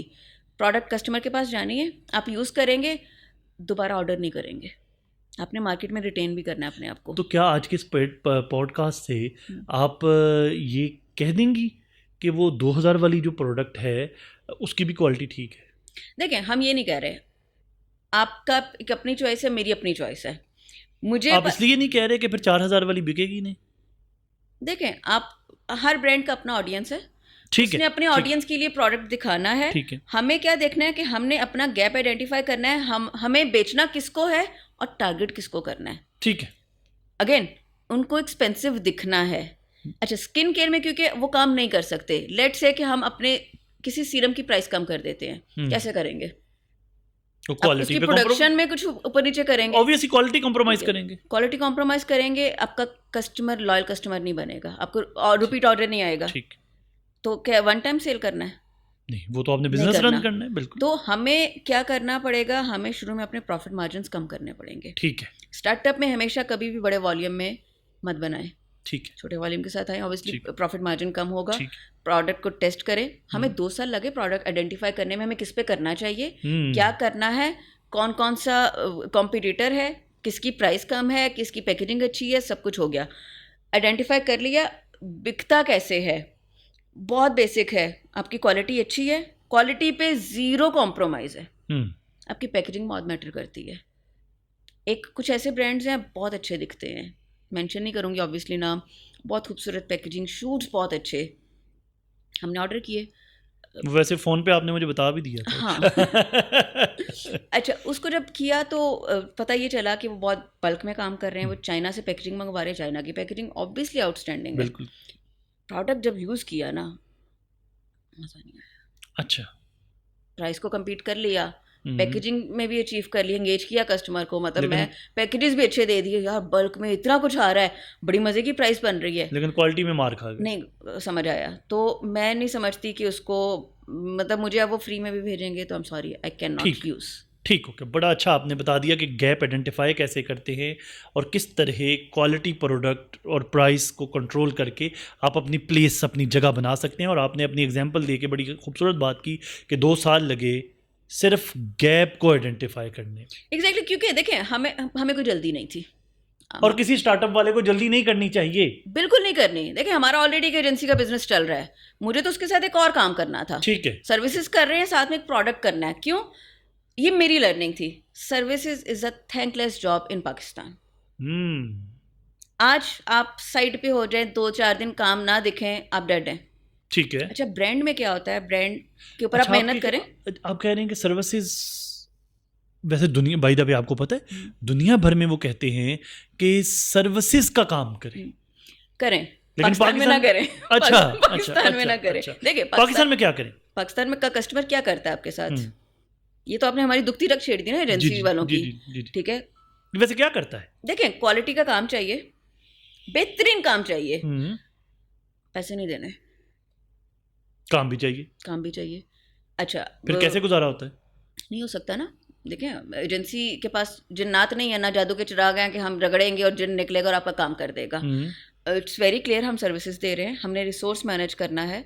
अब फ्रीलांसिंग और बहुत सारी चीज़ों में इतना कंपटीशन आ गया है कि अगर हम अपनी सर्विसेज को compete नहीं करेंगे, अपनी क्वालिटी में मेंटेन नहीं करेंगे, तो हम क्लाइंट को रिटेन नहीं कर पाएंगे। पाकिस्तान में सर्विसेज नहीं बिकती हैं। पाकिस्तान का कस्टमर जो है वो आपकी सर्विसेज को वैल्यू नहीं देता। देखिए, मैं एक्चुअली यही सवाल, मैं एक्चुअली इसी की बुनियाद पे अगली बात करने आपसे पूछने जा रहा था। अगर सर्विसेज नहीं बिकती हैं तो पाकिस्तान में क्या बिकता है? पाकिस्तान में सर्विसेज बिकती हैं, पाकिस्तान का कस्टमर जो है वो सर्विसेज को वैल्यू नहीं देता। ठीक है, हम अगर एक इंटरनेशनल क्लाइंट को पर्सनल ब्रांडिंग पे जाएंगे ना, तो वो खुद पे $5,000 भी इन्वेस्ट करेगा। ठीक है, आपका लोकल क्लाइंट कहेगा 30,000 50,000 में बना दे हमें पैकेज। डिफरेंस है। फिर क्या बेचें? पाकिस्तान में नीड बिकती है। देखिए, इस वक्त पाकिस्तान से निकल जाए तो आपके लिए अच्छा है, पाकिस्तान में इस वक्त कुछ नहीं बिक रहा। सो पाकिस्तान में अगर आप जिंदा हैं तो ये आप पाकिस्तान में पैदा हो गए, ये आपका कसूर है। हाँ। बट मैं स्टेटमेंट को बदल रही हूँ, अगर आप पाकिस्तान में मरेंगे तो पाकिस्तान में पैदा हो गए तो आपका कसूर नहीं है, लेकिन मरना आपका कसूर है। अच्छा, पाकिस्तान में अगर मर गए तो ये आपका कसूर है। देखिए, अगर पाकिस्तान में नहीं समझ में आ रहा, ऑब्वियसली हमारे पास अपॉर्चुनिटीज नहीं रही। वैसे बाय द वे इतनी खराब सूरत हाल हो गई है, नहीं दिख रही, जॉब्स नहीं है। वे फॉरवर्ड क्या? जॉब्स नहीं है। वे फॉर देखें आपके पास आपके आसपास जिन लोगों के पास पैसा है, जो अशराफिया हैं, जिनके पास फैक्ट्रियां हैं, वो क्या कर रहे हैं? वो लपेट के एक बड़ी तादाद में बाहर निकल रहे हैं, फैमिली इमिग्रेशंस ले रहे हैं, वो जा रहे हैं। तो अगर इन्वेस्टर ही चला जाएगा, जो आपकी इंडस्ट्री चली जाएगी, जॉब्स कहाँ से निकलेंगी? ठीक हो गया। अब वापस मौजू पे आ जाते हैं। ऑनलाइन, आप भी ऑनलाइन बिजनेस कर रही हैं, तो ऑनलाइन बिजनेस में क्लाइंट का ट्रस्ट एक बड़ा एक फिनोमेना है। क्लाइंट ट्रस्ट एक फिनोमेना है। तो कैसे क्लाइंट का ट्रस्ट जो है वो डेवलप किया जा सकता है ऑनलाइन बिजनेस के अंदर? देखिए, इट्स वेरी सिंपल कि जब आप ब्रांड अपना डेवलप करें तो आपका ब्रांड मैसेज बहुत क्लियर होना चाहिए। ठीक है, आप चीप वर्ड गलत हो जाएगा, आप अफोर्डेबल भी है ना, तो आपको सस्ता नहीं दिखना। अपने आप को आप एक ब्रांड समझे। हमारा अच्छा, ब्रांड भी दो तरह के ऑनलाइन में। अच्छा, अभी आपने ये बात जो है ना, सस्ता नहीं दिखना, या अभी आपने कुछ देर पहले कहा कि वो महंगा दिखना चाहते हैं, वो सस्ता दिखना नहीं चाहते हैं, ये हमारी कोई मेंटालिटी का प्रॉब्लम? देखें, एक अच्छी पैकेजिंग हमें अच्छा, मतलब अभी हम पॉडकास्ट कर रहे हैं, हम ड्रेसअप होके बैठे हैं, हम अच्छा पर्सनली मुझे पूछेंगे तो मुझे ये थोड़ा मुश्किल लगता है। मैं बहुत ईजी रहती हूँ कंफर्ट क्लॉथ्स में, बट मेरी मजबूरी है, I have to be present myself, मुझे ऐसे ही दिखना है, ये मेरी ब्रांडिंग है। तो आप एक प्रोडक्ट बेच रहे हैं, आप उसको ऐसे ही किसी भी तरह की पैकेजिंग में दे देंगे तो भाई मैं पैसे लगा रही हूँ, मैं क्यों लूँ? मुझे अच्छी नहीं लग रही। सो आपको एक ह्यूमन साइकी समझनी है कि आपको अच्छा प्रेजेंटेबल सबको अच्छा लगता है। बिल्कुल सही, चाहे वो प्रोडक्ट है, चाहे वो ह्यूमन बीइंग है। ऑनलाइन ट्रेडिंग के अंदर क्लाइंट ट्रस्ट कैसे बिल्ड किया जाए? देखिए, ऑनलाइन में मैं इससे पहले एक और पॉइंट क्लियर करना चाहूँगी। ऑनलाइन में दो तरह के लोग आते हैं। ठीक है, एक ड्रॉप शिपिंग मॉडल है और एक प्राइवेट लेबल है। इसको ज़रा एक्सप्लेन करते हैं। अच्छा, ड्रॉप शिपिंग मॉडल क्या है कि जी आपके पास लेट से आप एक वॉच है आपके पास, और आपके पास इसका स्टॉक पड़ा हुआ है, आपने चाइना या कहीं से भी मंगवा लिया। अच्छा, मुझे बेचना आता है, मैं बोलूँगी ये मुझे इतने में दे दें, मैं अपने कट रख के उसको अपने थ्रू बेच दूँगी। दैट इज़ ड्रॉप शिपिंग, जो अमेजॉन पे होती थी, अब लोकली भी होती है डिफरेंट वेबसाइट्स के ऊपर। दूसरा है प्राइवेट लेबल, जैसे कि मैंने अपना स्किन केयर किया। ठीक है, जैसे कि मैं अपना नेक्स्ट अब हिजाब का ब्रांड लेके आ रही हूँ। ठीक है, कस्टमाइज है, हमारा अपना सिग्नेचर, उसमें कोई एलिमेंट होगा वो बिकेगा। हम जब अब प्राइवेट उसमें ड्रॉप शिपिंग में जा रहे हैं, मुझे नहीं पता इसका मैन्युफैक्चर कौन है। बिल्कुल ठीक है, मुझे नहीं पता इसका, मैं ले लूँगी तो ये वापस होगी। मैंने चाइना से मंगवा लिया और मुझसे स्टॉक आपने खरीद लिया, क्योंकि आपको भी ऑनलाइन बेचना आता है। हाँ, और अब आप बेच रहे हैं। हाँ, तो ये ड्रॉप शिपिंग है। अच्छा, अब इसमें ट्रस्ट इश्यूज बनते हैं। क्यों? आपका मैन्युफैक्चर नहीं पता, आपका मैन्युफैक्चर यहाँ बैठा नहीं हुआ, फॉल्ट आ गया, इलेक्ट्रॉनिक है, हो सकता है जी, बिल्कुल हो सकता है, डैमेज भी हो सकता है। रिटर्न पॉलिसी क्या है, एक्सचेंज पॉलिसी है। हम डरते हैं ऑनलाइन लेते हुए। जी जी बिल्कुल, ठीक है, 3,000 4,000 से ऊपर की चीज़ आप डरेंगे। आप मतलब हम अब गैजेट की बात करें, माइक्स है, चीज़ें, इवन मोबाइल एसेसरीज भी है, कितने लोग लेते हैं ऑनलाइन? जी अवॉइड करते हैं। ठीक है, अवॉइड करते हैं, ट्रस्ट इश्यूज है। हाँ, वही कोई ऐसा ब्रांड हो जो वाकई रिलायबल है, हाँ भाई इनसे ले लेंगे, रिटर्न हो जाता है, एक्सचेंज भी हो जाएगा, रिफंड भी हो जाएगा, हम आंखें बंद करके लेंगे। बिल्कुल ठीक है। वो किस सूरत में से? वो प्राइवेट लेबल में होगा। प्राइवेट लेबल में, अच्छा मुझे यहाँ पे एक बात बताइए, बिल्कुल बात आपकी बड़ी क्लैरिटी से आपने बताया, कस्टमर को कैसे पता चलेगा कि ये ड्रॉप शिपिंग है या प्राइवेट लेबल? दराज के ऊपर कितने सेलर्स बैठे हुए हैं, हम जानते हैं किसी को? नहीं। मुझे कुछ दिन पहले ना ज़रूरत पड़ी, मेरे ऑफिस में ग्लू गन चाहिए थी मेरे किसी वजह से, तो मुझे मेरे स्टाफ ने कहा सर मैडम ये चाहिए। मैंने कहा अच्छा, मैं दराज से टाइम पास अच्छा हो जाता है उस पर, तो मैंने ग्लू गन ऑर्डर कर दी, साथ में उसकी वो ट्यूब्स जो होती हैं। अच्छा, मैंने 20 ऑर्डर की, तो पता ही चला जब वो आई, उसके अंदर उसमें जो फिक्स होती थी वो 2 काम की थी, 18 वेस्ट थी, कम थिकनेस वाली आ गई।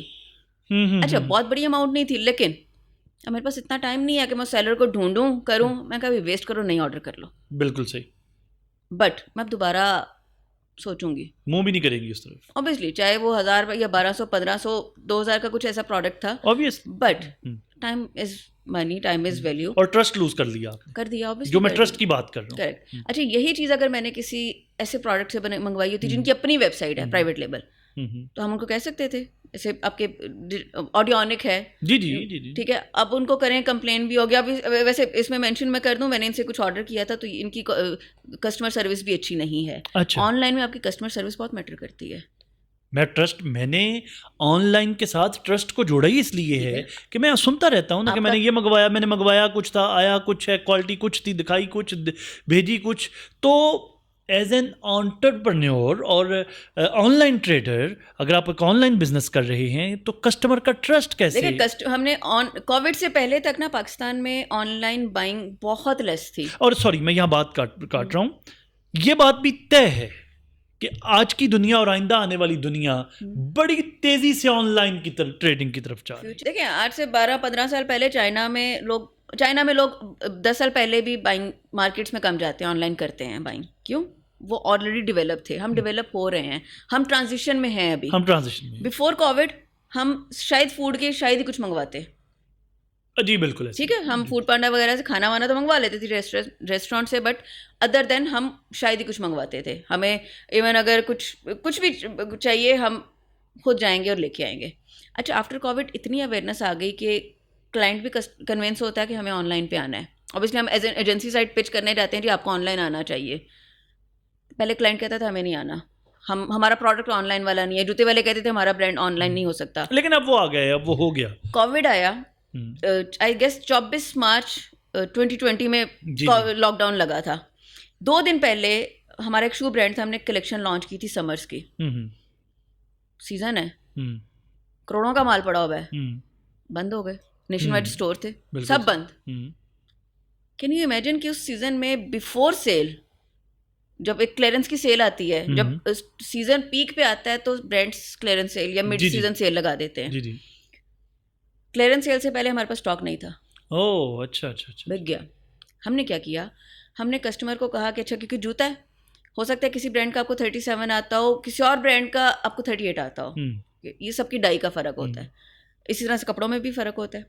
हमने कहा कि हम आपको डोर स्टेप पे डिलीवर करेंगे, अगर एक्सचेंज नहीं होगा हम 2 साइजेस भेजेंगे। ओह अच्छा, आप खोल लें, पहन के तसल्ली कर लें, समझ में आ जाए तो रख लीजिएगा, वरना वापस कर दीजिए। इन केस नहीं होता, आप हमारे स्टोर पे आकर बिल साथ ले आएं, ऑर्डर नंबर दिखाएं और आप एक्सचेंज करके ले जाएं। पॉलिसी बना दी, ठीक है, आपकी पॉलिसी ने आपको सेव कर लिया। जिन ब्रांड्स के ऊपर return and exchange policy clear होती है, आपकी कस्टमर सर्विस, आपको कंप्लेन आया है, आप कंप्लेन करें, आपको रिस्पॉन्ड करेंगे, तो इस तरह ट्रस्ट बिल्ड हो जाता है। मेरी फैमिली में किसी ने ऑर्डर किया ऑनलाइन, उन्होंने, अच्छा अब ये स्कैम भी होते हैं ब्रांड्स में, ये बड़ा मज़े का वाक़या है। शी वॉज इन दुबई, उन्होंने ऑर्डर किया, अम्मी से कहा जी ऑर्डर आएगा। 20,000 का ऑर्डर था, 22,000 का, 22 या 25 का। ब्रांड भी अच्छा, नॉन अच्छा। ऑर्डर आ जाता है, पैसे दे दिए, ऊपर ऑर्डर नंबर हर चीज़ लगी हुई है। जब खोला तो कैन यू इमेजिन उसके अंदर से लंडे के कोट निकले। ओह अच्छा, वी आर सरप्राइज कि ये क्या है, 20,000 के लंडे के कोट। करेक्ट। अम्मी ने चेक किया, मेरी मदर ने, कि ये ऑर्डर किया था। नहीं, मैंने तो फैंसी कपड़े ऑर्डर किए थे, वो तो जोड़ा था, 2 जोड़े थे 12-12 हज़ार के। अच्छा, ऑर्डर का स्क्रीनशॉट निकाला, उनको कंप्लेन किया, प्रोसेस लगा 10-12 दिन। तो पता चला कि वो उनकी अपनी टीम के अंदर से, क्योंकि इंटरनल टीम एक ई कॉमर्स की होती है जी, जो ऑर्डर जनरेट करती है, ठीक है। तो उनकी अंदर टीम के अंदर कोई ऐसा स्कैमर बैठा हुआ था जिसने वो ऑर्डर नंबर लेके भेजा और पेमेंट ले ली। ओके। फिर ब्रांड ने अपनी इमेज को सेव करने के लिए हमें वाउचर दिया, हमने दोबारा ऑर्डर किया और वो ही हैज़ टू मेक श्योर कि आपको मिल गया। और हमें वापस 4 दिन तक कॉल्स आती रही कि आपको आपका रिक्वायर्ड ऑर्डर मिल गया। ये भी अगेन उन्होंने ट्रस्ट अपना बिल्ड किया। अदरवाइज ब्रांड्स के अंदर भी आपकी टीम्स भी आपके साथ क्या कर जाती हैं, बहुत नॉन ब्रांड ने ये काम किया है। आफ्टर रिकॉर्डिंग उसका नाम भी बताऊंगी आपको। ओके ठीक है। अच्छा वैसे एक बात बताइए, अच्छा बाय द वे मैं यहाँ पे एक ज़िमनन सवाल कि मीडिया में उन दिनों में पैसे मिलते थे? बिल्कुल मिलते थे। अच्छा, देखिए मैंने जियो ज्वाइन किया ना, क्योंकि मीडिया में पैसे ना देने का भी रिवाज है ना, इसलिए भी शायद बरकत नहीं है उन पैसों में। अल्हम्दुलिल्लाह मुझे हमेशा अच्छे ही चैनल्स में काम करने के एक्सपीरियंस रहा। मतलब आई स्टार्ट फ्रॉम जियो, और जियो के बारे में मशहूर था उस टाइम पे, जियो होता था पे बड़ा जोर दिया है आपने, था। अब उसके मुकाबले में काफ़ी कॉम्पिटिटर्स आ चुके हैं उनके, और जियो के बारे में उस वक्त कहा जाता था। ये पता मुझे कैसे लगा, साउंड हाउ इट साउंड, जब वो जिंदा होता था। अच्छा तो जब जियो होता था जी, या जब हम जियो में होते थे तो उस वक्त कहते थे कि जियो को जब किसी को फारिग करना होता है ना, कि लेट से आपको पता चला है कोई केस, किसी ने मतलब कुछ भी, तो वो बंदा फारिग नहीं करते थे, उसको फारिग बिठा के सैलरी देते थे। अच्छा अच्छा, इतना सख्त सैलरी देने का रवाज था। नहीं, हम्म देखिए आपने किसी को स्पॉइल करना है ना, हम्म आप उसको हार्ड आराम कर दें, आप उसको कंफर्ट जोन में डाल दें। इवन किसी के बच्चे को ख़राब करना है तो उसको भी कंफर्ट जोन में डाल दें। लोग अपने बच्चों को ख़राब करते हैं। अपनी तरफ से बड़ी उनको पैम्पर कर रहे होते हैं, बड़ी इंतहाई वो इतनी निगहदाश्त करते हैं कि बच्चा अल्टीमेटली इंतहाई निगहदाश्त वार्ड का मरीज़ देखिए बन इतना जाता है। फ्रेजाइल ना बनाएं आप, इस दुनिया में रहना है ना, तो हाँ, फ्रेजाइल नहीं, आपको टाइट होना पड़ेगा। ये बहादुरों की दुनिया है सर। फाइटरों की है। देखें आप ये इंसान, दुनिया बाय डिफ़ॉल्ट बहादुर की दुनिया है। देखें दुनिया बहादुरों की नहीं है, हम एक जंगल में रह रहे हैं, हम्म। इंसानियत तो है ही नहीं। अब वो तो नहीं, ठीक है, तो आपको अपने हक के लिए लड़ना भी पड़ेगा, लड़ना है। आपको अपने सर्वाइवल की भी फाइट करनी पड़ेगी, और अपने अपने आप को शेल्टर भी करना है। बिल्कुल सही। किस सरमाया नहीं है। आप माशाल्लाह राइटर हैं, नहीं, मेरी बात आप अधूरी रह टीचर गई, हैं, आप मेरी राइटर अधूरी रह हैं। गई। वो मैं बार बार ना कोशिश, माशाल्लाह आपके साथ इतनी मज़े की और इतनी वो कैप्टिवेटिंग गुफ्तगू है कि वो बार बार मुझे याद आता है कि सवाल मेरा वो पीछे रह गया। तो मैं जो इम्पोर्टेंट बात बताने जी, लगी जी। थी, मैं जब लिखती थी ना, तो मुझे माइंड में कहीं से सुना मैंने कि राइटिंग जो है ना वो अल्लाह ताला ने नसीब बनाया है। हम्म। अच्छा, राइटिंग में कहीं ना कहीं, अच्छा अल्लाह ताला की किसी भी सिफ्त में शिर्क की माफ़ी नहीं है। जी बिल्कुल। अल्लाह ताला ने इंसान बनाया, उसका नसीब लिखा, फिर उसको दुआ में छुपा दिया। हमारे साथ क्या होना है लिखा जा चुका है। वाह, सो ड्रामा राइटिंग या फिल्म राइटिंग, बड़ा खूबसूरत जुमला बोला है आपने। अल्लाह ने नसीब लिखा और दुआ में छुपा दिया। वाह वाह, ब्यूटीफुल। Thank you. उसमें हम क्या करते हैं, हम एक स्टोरी बनाई, कैरेक्टर्स बनाए, जी फिर उनको बुना, कहानी बना ली, हम्म, और फिर एपिसोड लिख ली। बिल्कुल। क्या कर रहे हैं? हम्म, अच्छा, मुझे ये ना कहीं बैक ऑफ माइंड, ऑब्वियसली मैं उस वक्त इतनी मुसलमान नहीं थी जितनी अब दिख रही हूँ। माशाल्लाह माशाल्लाह। दो तरह के मुसलमान हैं हमारे यहाँ, एक होते हैं और एक दिखते हैं। हाँ बिल्कुल बिल्कुल। तो हम दिखने पे ज़्यादा मेहनत उस वक्त करते दिखने में भी नहीं थी। हैं। तो मैंने कहा अच्छा यार, मैंने कहा अल्लाह मियाँ, दिल में बात की अल्लाह ताला से, अच्छा अगर ये गलत है तो मुझे तो कुछ और आता भी नहीं है, हम्म, तो फिर मेरा सोर्स ऑफ इनकम बदल दे। अच्छा। दिल में थी, जुबान से भी नहीं निकली ये बात, हम्म, किसी से डिस्कस भी नहीं किया। हम लोग ना ज़्यादा मारी प्रिटेंड करने में रहते हैं, नहीं दिखाना किसी को। सही कह रहे हैं, किसी बिल्कुल को सही कह दिखाने से फर्क नहीं पड़ता, उल्टा नुकसान होता है। मतलब मैं तो बिलीव ही नहीं करती शो ऑफ की चीज़ों पे। रहे हैं। मुझे समझ में आ रहा है, चाहे आपको अच्छा नहीं लग रहा, मुझे अगर लग रहा है भी मुझे ऊपर टांगे करके बैठना, तो मैं बैठ जाऊंगी, क्योंकि मेरा कंफर्ट जोन है।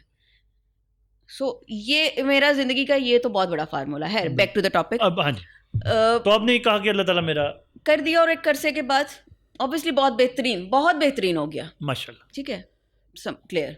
वापस आते हैं आपके सवाल पे। जी, सवाल क्या था? सवाल ये था कि सरमाया कम है, बिजनेस भी करना है, पॉसिबल है? देखिए, it's depend on the idea. हम्म, ठीक है, मैंने जब, हाँ मैं ये बात कर रही थी, जब मैंने मीडिया छोड़ा ना, तो मेरे पास कुछ नहीं था, बैंक खाली था, जीरो सेविंग्स। इन ठीक है। फैक्ट व्हेन आई रिजाइन, मेरी जो लास्ट मैंने विदड्रॉ किया, मेरी 3 सैलरीज चैनल के पास ड्यू थी, अच्छा। जिसमें से 2 मिली। हो ही ना वही बात जो मैं अभी कह एक रहा खा था। गया, हालांकि इनको सदका खैरात नहीं लगता है चैनल्स को। इवन मेरे तो बहुत से प्रोड्यूसरों ने पैसे खाए हुए हैं। अच्छा अच्छा अच्छा। एक बहुत बड़ा नाम, मैंने उनको आखिरी दफ़ा मैसेज किया, मैंने कहा आप मुझे बता दें आप मेरे पैसे दे रहे हैं या नहीं, तो मैं सोच लूँ कि अच्छा चलो मैंने सदका खैरात कर दी। वैसे आपको लगता नहीं है तो, लेकिन मैं समझूंगी मुझे मेरा अल्लाह दे देगा, आपका निकल जाएगा। ठीक है। Very clear. सो बड़ा माइंड किया उन भाई साहब ने, तो भैया आप अगले बंदे की मेहनत के पैसे दे दें। हाँ, सो हर बार एनीवेज ये ट्रेंड है अनफॉर्चुनेटली। हमारी इंडस्ट्री के जवाल की एक बहुत बड़ी रीज़न ये भी है कि ये आप भी लोगों है, के हक के ये पैसे नहीं भी है। देते, और वो जो भी आप बात राइटर सबसे फारिग समझा जाता है। सही। और आप जो भी बात कर रही थी ना कि मीडिया के, आपने फील किया कि मीडिया के पैसों में बरकत नहीं है, तो शायद उसकी एक वजह ये भी है। देखिए मैं मतलब इतने साल काम किया, इतना कुछ किया, फ्रीलांसिंग भी की, प्रोजेक्ट्स भी किए, राइटिंग भी की, चैनल भी किया, वाकई कुछ नहीं बचता था। ऑन दी अदर हैंड जब अपने बिजनेस में आई, कोई बहुत बड़ी अमाउंट नहीं थी, बड़ी लाइक मैंने मार्च में रिज़ाइन किया था, और विद इन 3 मंथ्स आई अल्हम्दुलिल्लाह स्टार्ट माई एजेंसी मैंने बना ली थी। चौथे महीने में मैंने ऑफिस भी ले लिया था। एट दैट टाइम मुझे ये भी नहीं पता था कि अच्छा रेंटल प्रॉपर्टी लेते कैसे हैं, एजेंट्स कहाँ बैठे होते हैं, अच्छा कॉन्ट्रैक्ट कैसे होता है, कॉन्ट्रैक्ट बनता कैसे। अच्छा मुझे तब पता चला जी 2 एडवांस होते हैं या 3 एडवांस होते हैं, फिर सिक्योरिटी होती है और एडवांस जाता है, और क्या क्या चीज़ें बनती हैं। काम का एक्सपीरियंस था, एक्सपोजर था, हिम्मत थी, करेज थी, करना है तो चल पड़ी, करने निकली, ऑफिस देखने सब किया, तो उससे रास्ते बनते चले गए। बड़ी एक माइनर सी, ऑब्वियसली मैंने कोई बहुत यूनिक आइडिया के साथ काम स्टार्ट नहीं किया था। मेरे केस में यूनिकनेस क्या थी, एजेंसी में क्या सर्विसेज होती हैं, क्रिएटिव एजेंसी में आपको क्रिएटिव्स करने हैं, आपको आउटपुट देना है क्रिएटिव्स के या डिजिटल है। उस वक्त डिजिटल इतना ज़्यादा नहीं था, क्रिएटिव पे ज़्यादा फोकस था और प्रोडक्शन पे फोकस था, फोटोग्राफी, फैशन फोटोग्राफी, वीडियोस। अच्छा, मतलब आप चैनल्स में एज ए प्रोडक्शन अगर आपने की हुई है और न्यूज़ चैनल की प्रोडक्शंस की हुई है ना, तो आपको पता है कि कैसे आप कम बजट में अच्छी प्रोडक्शन मैनेज कर सकते हैं। ये तो आप कर सकते हैं। मेरा सवाल ये है उस न्यू, मैं वही बता रही हूँ कि मैंने अपने आइडिया में, क्योंकि मेरे पास, मैं कोई फैमिली सपोर्ट लेके नहीं आई थी, ठीक है, मैंने कोई घर से इन्वेस्टमेंट नहीं ली थी। रियली? करेक्ट। मतलब मेरे फादर की मेरे साथ सपोर्ट थी, तो कर तुझे जो करना है, कभी रोका नहीं उन्होंने। बट मैंने एक सिंगल पेनी भी नहीं ली थी अपने पेरेंट्स से। अच्छा, यस, मैंने स्टार्ट किया। मेरे केस में यूनिकनेस क्या थी कि मुझे शुरू में एक्चुअली टीम की ज़रूरत ही नहीं थी, मैंने सिर्फ एक डिज़ाइनर हायर किया था और एक ब्रांड को सर्व करना शुरू कर दिया था। सो एक्चुअली मैंने 3 महीने बिना ऑफिस के रिमोटली काम किया। ये तो आप थी। मैं वही बता रही हूँ, यूनिकनेस आपको अपने आइडिया में रखनी पड़ेगी। मुझे पता था मेरे केस में मेरे पास पैसे नहीं है, ये नहीं है, या इतने पैसे नहीं, इतने पैसे हैं और ऐसे करना है, अच्छा ऑफिस भी चाहिए, क्या करना है, पूरी कैलकुलेशन कर ली। ऑब्वियसली मुझे 18-20 लाख रुपए चाहिए था, मुझे एक ऑफिस चाहिए था, ऑफिस को रेनोवेट भी करना है, एक सिंगल, आपके पास पेंसिल भी नहीं है, दफ्तर बनाने जा रहे हैं। सोचती पता क्या थी, अच्छा कहीं शेयरिंग में ले लूँ। उस वक्त ये कोवर्किंग स्पेसेस का ट्रेंड भी नहीं था। जी जी बिल्कुल, ठीक है। तो उस वक्त एक सोचा, एक फ्रेंड के साथ, उसका एक ऑफिस था, अच्छा यार अगर तुम्हारे पास जगह है तो तुम्हारे ऑफिस में एक टेबल स्पेस मिल जाएगी, नहीं एक कमरा चाहिए। अच्छा करते करते 1-1.5 महीना लगा, जब काम करने लगे मुझे तो शुरू में इतने लोग चाहिए, एक्चुअली मुझे 2 कमरों का एक प्रॉपर ऑफिस चाहिए, एक अपने लिए चाहिए, एक वेटिंग एरिया चाहिए, 4-5 लोगों के बैठने की जगह चाहिए। अल्हम्दुलिल्लाह विद इन 4 मंथ्स मैंने, क्योंकि पैसे तो आना शुरू हो गए थे, प्रोडक्शन करनी, प्रोडक्शन मैनेजर नहीं रखा, क्रिएटिव करना कोई कोऑर्डिनेटर नहीं रखा, प्रोजेक्ट मैनेजर मैं अपनी खुद थी, मैं अपना अकाउंटेंट भी खुद थी। सो बेसिकली जब आप कोई स्टार्टअप स्टार्ट करते हैं तो आपको अपने सारे काम आने चाहिए। आप अपने अकाउंटेंट भी खुद होंगे, अपने मैनेजर भी खुद होंगे, अपने असिस्टेंट भी खुद होंगे, इवन आप अपने ऑफिस बॉय भी खुद होंगे। आपको एक अच्छा मैनेजर या अच्छा टीम लीडर वो होता है जिसको अपने टी बॉय से लेके अपने मैनेजर तक की पूरी हायरार्की की काम पता हो, वरना स्टार्टअप में ना आएंगे आप धक्के खाएंगे, आप ब्लैकमेल होंगे। मेरे साथ क्या होता है, ये मैंने अपने बड़ों से सीखा, सारे काम आते हैं आपको, आपके लोग ब्लैकमेल भी करते हैं, नहीं भी करते, कुछ जगहों पे करते भी हैं। जहाँ पे कोई बंदा ब्लैकमेल करे ना, मतलब मेरा रब ना मुझे फंसाए तो मैं फंसती नहीं हूँ। अब मुझे ब्लैकमेल करेंगे, आप जा सकते हैं, वो दरवाज़ा है, मैं खुद कर लूँगी। आता है ना करना, ये तभी आप कह सकते हैं जब आपको खुद आता है। ऑब्वियसली सारी जिंदगी खुद काम नहीं करना। इसका मतलब कि लो इन्वेस्टमेंट के साथ आप एक स्टार्टअप कर सकते हैं। मेरा ज़्यादा फोकस स्किल लर्निंग के ऊपर है। अगर आपको काम आता है ना तो आप यस कर सकते हैं। ओके, ये हो सकता है, मुमकिन, डेफिनेटली हो सकता है। अब मैं आपसे पूछूंगा तो फिर आप मुझे कहेंगी, चले मैं पूछ ही लेता हूँ, पूछने में क्या हर्ज है, कि मिनिमम कितने पैसे अगर किसी के पास हों तो वो कोई भी बिजनेस या किसी भी तरह का बिजनेस जो है एक स्मॉल स्केल के ऊपर शुरू कर सकता है। देखिए पैसे हम मेंशन नहीं कर सकते, डिपेंड्स आपके पास। देखिए आजकल ऐसे बच्चे भी हैं ऑनलाइन एजेंसियां बना के बैठे हुए हैं। आपने एक पेज बनाया जी हमारी डिजिटल एजेंसी है, ठीक है, कैसे यूनिवर्सिटी से निकले, आपको डेवलपमेंट आती है, एक को कंटेंट लिखना आता है, एक को डिजाइनिंग आती है, 3 लोगों ने मिलकर बना लिया। तो इसका मतलब मिस फिर ये हुआ कि आपके पास आइडिया होना चाहिए और स्किल होनी चाहिए, पैसा सेकेंडरी चीज है। बिल्कुल नहीं चाहिए पैसा। लोग क्या करते हैं, ऐसा तरफ जी लेने दें, मैं उधर ना सुन लेना। देखिए हर चीज का एक असूल हुन नहीं देखिए आप 3 लोगों ने मिलके कर लिया, अच्छी बात है, आप में स्किल थी, आपने बहुत मेहनत की, 2-4 साल से आप काम कर रहे हैं। ऐसे क्लाइंट्स हैं जो मार्केट में कहते हैं हम एजेंसी के साथ काम करेंगे, प्रॉपर एजेंसी के साथ, हम फ्रीलांसर के साथ काम नहीं करेंगे। क्यों? इन केस आपके साथ कोई इमरजेंसी हो गई, जी मेरे साथ तो ये हो गया, मेरा तो नेट नहीं आ रहा था, मेरा तो फलाना हो गया, बारिश हो गई तो मैं आ नहीं सका। जिनका प्रॉपर बिजनेस है, जो कॉर्पोरेट या रिटेल में बिजनेस में चल रहे हैं, तो वो तो आपके एक्सक्यूजेस सुनने के लिए आपको पैसे नहीं दे रहे ना, हायर कर रहे हैं। बिल्कुल। सो उसके लिए आपको एक इंफ्रास्ट्रक्चर चाहिए, एक एनवायरनमेंट चाहिए। एनवायरनमेंट के बगैर, ताकि बाय द वे आपका कस्टमर भी आपको सीरियस ले। डेफिनेटली। देखिए अब आजकल पिछले काफ़ी टाइम से हम वर्क फ्रॉम होम की भी लोगों को आदत पड़ चुकी है, बट कस्टमर पहले देखता है। हमारे पास जब नया कस्टमर आता है, जब हमें सर्च करके आता है, रेफरल नहीं, वो पहले ऑफिस आता है, वो पहली मीटिंग के लिए हमेशा ऑफिस आएगा। क्यों? बाद में बुलाएगा, ठीक है, अच्छा सेटअप है प्रॉपर तो फिर ये हैं, अदरवाइज तो चलते फिरते कुछ भी कह दे। आपको सीरियसली नहीं लिया जाता। तो इसका मतलब ये है कि बिजनेस के लिए कोई 1 मिलियन के करीब तो आपके पास मैं नहीं कह रही, कोई होप दे दें देखिए बच्चों मैं को। बताती हूँ आपका, अच्छा मैं पूछ इट पता डिपेंड्स क्या ऑन द आइडिया। मैं फॉर्मूला बता देती हूँ, मैं फॉर्मूले आता पे हूँ, आते हैं।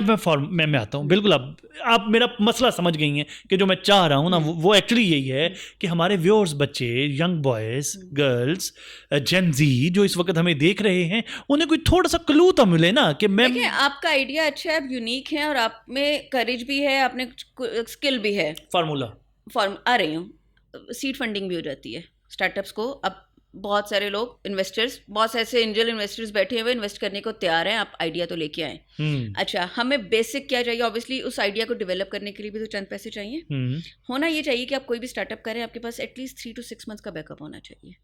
ओके मैंने जब स्टार्ट किया, ऑब्वियसली पहले 4-5 महीने तो हमें ऑफिस बनाने में लगे। कैसे लगे? अच्छा इस महीने काम हो गया, रिटेनर आ गई, तो अच्छा अब यहाँ पे एसी लग जाएगा, इस कमरे का फर्नीचर कर ले, थोड़ा करते। मतलब मुझे, मेरे लिए मेरा ऑफिस जो है ना, this is like my home, my place. मैंने खुद बिल्ड किया, खुद बिल्ड किया, अपने एक एक चीज अपने हाथ से बनाई है। सो मुझे वो जैसे माँ घर को बनाती है ना, तो मेरे लिए मेरी स्पेस ऐसे है। बिल्कुल मुझे पता है मैंने कौन सी चीज कहाँ से ली है, मेरी हर चीज के साथ मेरी एक मेमोरी है। तो मुझे आइडिया है। अच्छा बहुत सारी चीजें फिर time, and this is the true example of a startup. Correct. मतलब मुझे याद है कि मैं पहली दफ़ा जब किया तो ऑब्वियसली ऑफिस में लंच भी करेंगे, तो मैंने क्रॉकरी आज तक पहली कहाँ से खरीदी थी मुझे वो भी याद है। ठीक हो गया। तो अब आ जाते हैं आपके बिजनेस की तरफ जो आप काम कर रहे हैं। एक परसेप्शन है कि रंग गोरा करने वाली क्रीम्स जो हैं या ये जो मेकअप की प्रोडक्ट्स हैं ये स्किन को डैमेज कर देती हैं, दुरुस्त? देखिए अगर वो आप मर्करी बेस्ड प्रोडक्ट यूज करेंगे तो डैमेज करेगी, ठीक है। डेफिनेटली रेगुलर, वो कहते हैं रेगुलर अगर आप जब आप यूज करने लग जाते हैं ना तो फिर वो स्किन को डैमेज करती है। देखिए हमारा कस्टमर बहुत सियाना हो चुका है, बहुत अवेयरनेस आ गई है, ये अच्छी बात भी है। अब हम पढ़ के लेते हैं, अब हम देख के लेते हैं। ठीक है, एक टाइम था, अभी भी कुछ ऐसे एरियाज हैं जहाँ पे लोगों को अनवर ब्यूटी क्रीम यहाँ तक बुरा करना है, सिर्फ अनवर ब्यूटी क्रीम भी बिकती है यहाँ तक। हाथ पैरों से पता लग जाएगा असल रंग क्या है। ठीक है, वो वाले लोग हैं। ठीक है, 300-350 में मर्करी बेस्ड प्रोडक्ट उठाया, फिर स्किन का क्या ही बेड़ा गर्क होगा, उनको उससे फर्क नहीं पड़ता, उनको सिर्फ इतना मुंह गोरा चाहिए। ठीक है, वो पोश इलाकों में या मेजर मेट्रोपॉलिटन सिटीज में तो वो लोग नहीं है, शायद कोई हो, मैं नहीं समझती। ठीक है, दूर गांव में, छोटे टाउन्स में। कुछ दिन, कोई 2 हफ्ते पहले भी हमें एक क्लाइंट की क्यूरी आई, हमें एक प्रोडक्ट डेवलप कराना है, इसने इश्का मैं बन जाएगा, कितने में? मैं कहा इतने में। सो कौन सी मार्केट है वो? फैसलाबाद के आगे के जो देहात और वो कस्बे हैं उनके लिए। अच्छा। लाहौर में नहीं बेच रहे, ऑब्वियसली नहीं बेचेंगे, बिक ही नहीं सकता। बिल्कुल सही। तो इसका मतलब ये हुआ कि क्वालिटी अगर आप अच्छी नहीं ले रहे तो फिर वो चीज़ें स्किन को डैमेज करती हैं। देखिए आपको, जब मैं क्वालिटी की बात करूँगा आप पैसों की बात करेंगी, आप कहेंगे अच्छे पैसों में अच्छी क्वालिटी मिलती है, मैं कहूँगा लोअर मिडिल क्लास के लिए क्या करें, आप फिर वही बात करेंगे। आप मिक्स ना करें ना, अब आपके कस्टमर को पता है कि, आपको पता है ना आप जिस ब्रांड को पहनते हैं। अच्छा मैं अपना सवाल आसान करने की कोशिश करता हूँ। अगर who belongs to a lower middle class family और वो स्किन केयर प्रोडक्ट्स, हर बच्ची की ख्वाहिश भी होती है, शौक भी होता है, ज़रूरत ये समझने की बात है। एक ख्वाहिश होती है और एक ज़रूरत है। चले ज़रूरत भी है, बजट भी इतना ज़्यादा नहीं है, वो आप फिर अपने आप को कैसे कैरी करें इन सारी चीज़ों? जो आपके बजट में आता है आप बोले, ऑब्वियसली आपकी बेसिक नीड्स को। फिर आप जैसे जो सियाने लोग हैं वो कहना शुरू कर देते हैं कि देखो अगर वो वाली लोगी ना 4000 वाली या 5000 वाली तो वो आला क्वालिटी की है। अब क्वालिटी के चक्कर में उसको तो कंफ्यूज कर दिया। हमने इचरे बाजार में फट्टा नहीं लगाया और आवाजें दे दे के कस्टमर को नहीं बुलाते। सर यूज सरमायादार पीपल, आप बड़े स्मार्ट लोग हैं, आप वो 2000 की चीज लेगी तो आप 4000 का वहम डाल देंगे उसे कि वो चीज जो है वो उसमें क्वालिटी कुछ ज्यादा है। अच्छा वो करवा के कोई ओवर टाइम कर के वो 4000 पे पहुंचेगी, आप कहेंगे वो तो ठीक है, लेकिन ये जो 75,500 वाली प्रोडक्ट है ना, आप तो टिकने ही नहीं देंगे ना। अच्छा उसमें आजकल कॉम्पिटिटर कैसे कैप्चर करता है अपने कस्टमर को? आपकी मार्केटिंग स्ट्रेटजी होती है, आपका शूट है, आपकी इन्फ्लुएंसर मार्केटिंग है, यही तो मैं कह रहा हूँ, आपकी क्रिएटिव्स हैं, ये सब एलिमेंट्स इम्पैक्ट देते हैं, बट एक सर्टेन टाइम पीरियड तक देते हैं। एक टाइम के बाद क्या होता है कि आपका अगर प्रोडक्ट, फर्ज करें आपने इंगेज कर लिया, बेच भी लिया, क्वालिटी नहीं दी, let's say vitamin C serum है, बहुत कॉमन सीरम है, हर ब्रांड का है, हर रेंज में मिलेगा आपको, सबको पता है पिगमेंटेशन के लिए या फ्रेकल्स के लिए आप नाइट में यूज़ करें। सीरम टाइम लेता है, सीरम ऑयल बेस्ड होते हैं। सीरम का एक प्रॉब्लम ये होता है, सीरम बिल्कुल यूट्यूब की तरह है। अच्छा ठीक है, यूट्यूब पे ये अब आपने मेरी दुखती रग पे हाथ रख दिया। मैं आपको आपके तरीके से समझाती हूँ। आप यूट्यूब कर रहे हैं, आप यूट्यूब के ऊपर मिसिंग देंगे तो आपको फायदा नहीं यूट्यूब होगा। लिफ्ट नहीं कराएगा, नहीं कराएगा ना। नहीं कराएगा। तो अच्छा, आप ये कहेंगे मैंने बस 4 वीडियोस लगा दी हैं, रिजल्ट नहीं आ रहा, तो वो भी नहीं देगा। एक सर्टेन टाइम पीरियड के बाद देगा। तो सीरम यूट्यूब की तरह है। सीरम यूट्यूब की तरह कि आपको टाइम लगेगा, 2 से 3 महीने लगेंगे। अच्छा, सीरम की अच्छी बात क्या होती है, सीरम का साइड इफेक्ट कोई नहीं होता, केमिकल बेस्ड नहीं है। ठीक है, serums are oil based. Okay, ठीक है, सीरम के अंदर जिस चीज़ का सीरम है उसकी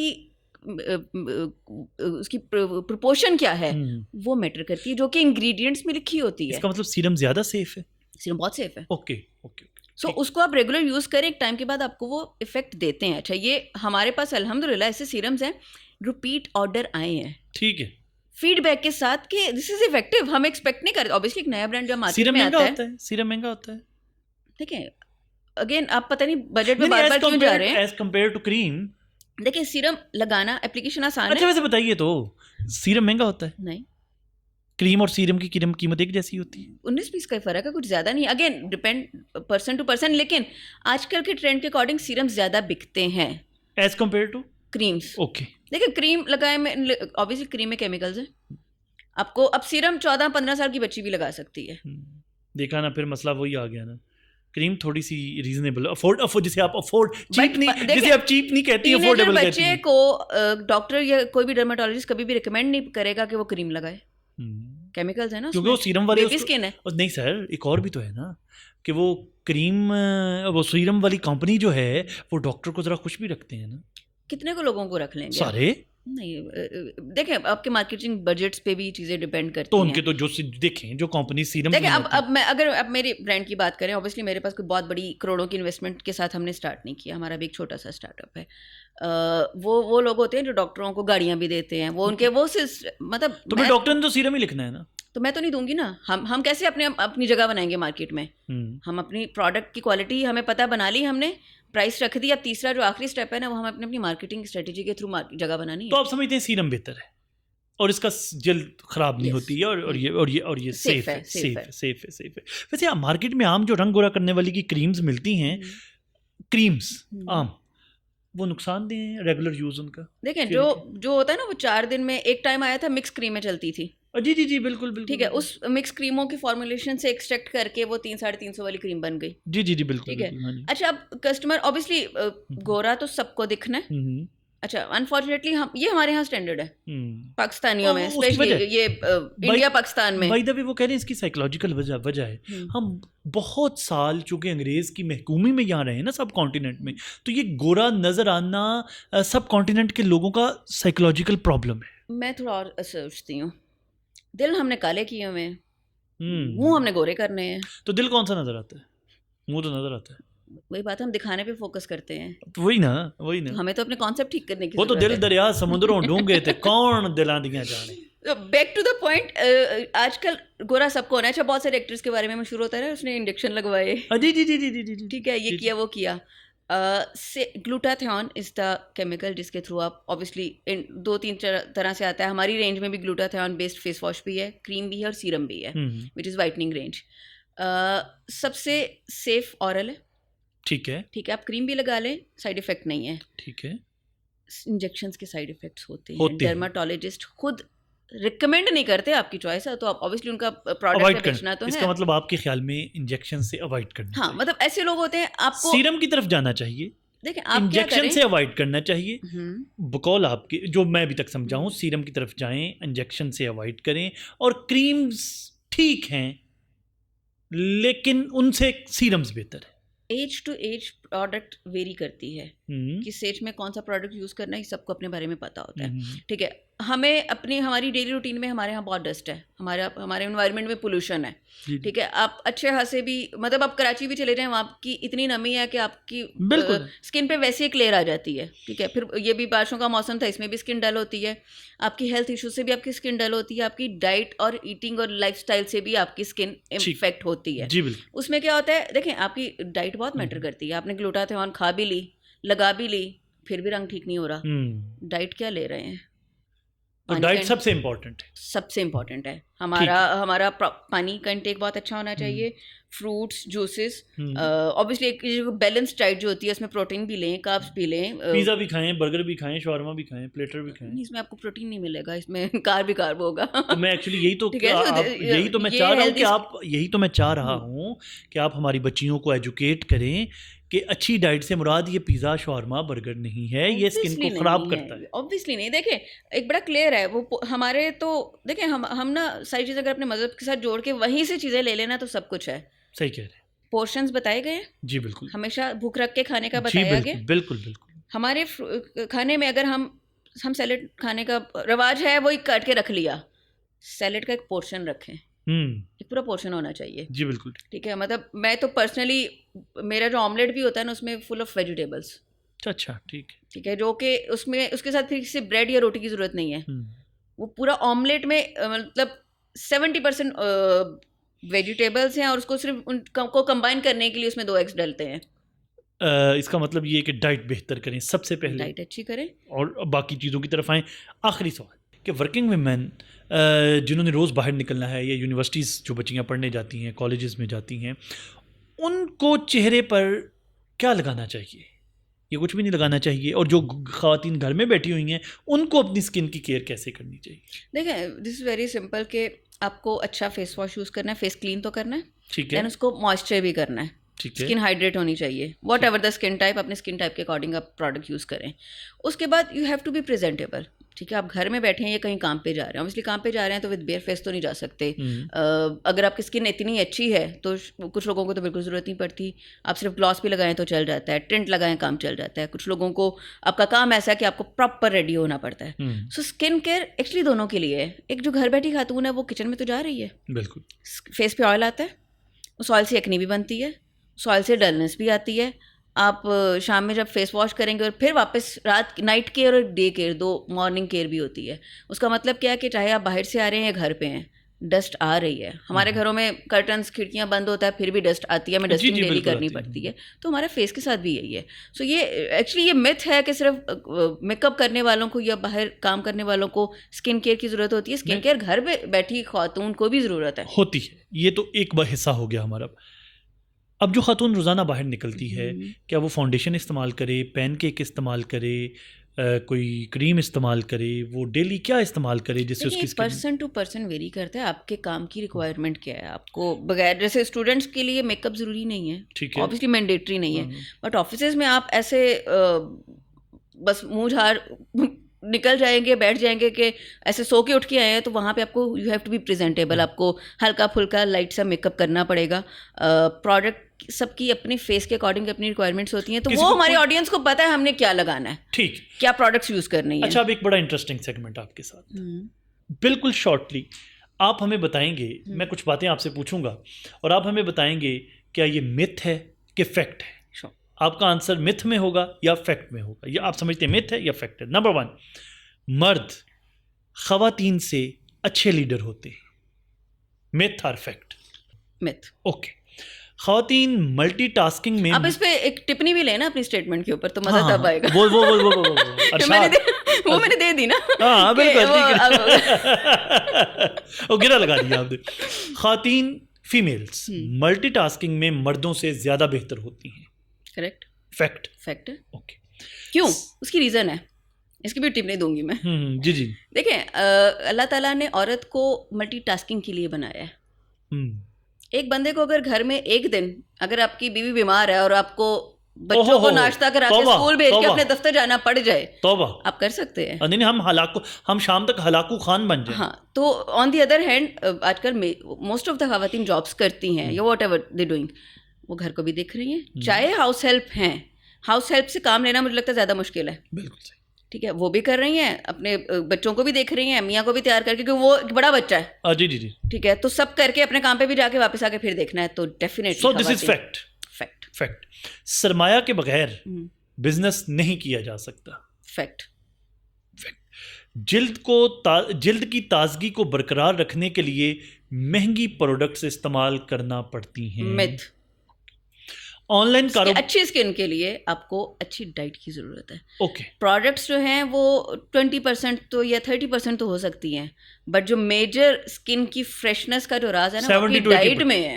70 to 80% depends upon your diet. Definitely diet. Online कारोबार में कीमत से ज़्यादा एतमाद की अहमियत होती है। Fact. Last one, beauty products के फौरी नताइज जिल्द के लिए नुकसानदेह होते हैं। फैक्ट। आयशा बिन्त इकराम, बहुत मज़ा आया आपसे गुफ्तगू करके, एंड वेरी ऑनेस्टली अभी बहुत कुछ पूछना बाकी है। अभी तो आपकी राइटिंग्स का पूछना बाकी था, आपकी कोचिंग्स का पूछना बाकी था। इस उम्मीद के साथ कि डेफिनेटली हमें एक एपिसोड आपके साथ और रिकॉर्ड करना पड़ेगा। थैंक यू वेरी मच, आपने अपने बड़े बिजी शेड्यूल में से मुझे टाइम दिया, और मैं उम्मीद करता हूं कि हमारे देखने वालों को भी आज बहुत सारी नई चीज़ें स्टार्टअप के हवाले से, एंटरप्रेन्योरशिप के हवाले से, स्किन केयर के हवाले से बहुत सी नई मालूमात उनके इल्म में आई होंगी। देखते रहिए स्टोरी विद के। इसके साथ मुझे दीजिए इजाज़त। अल्लाह ने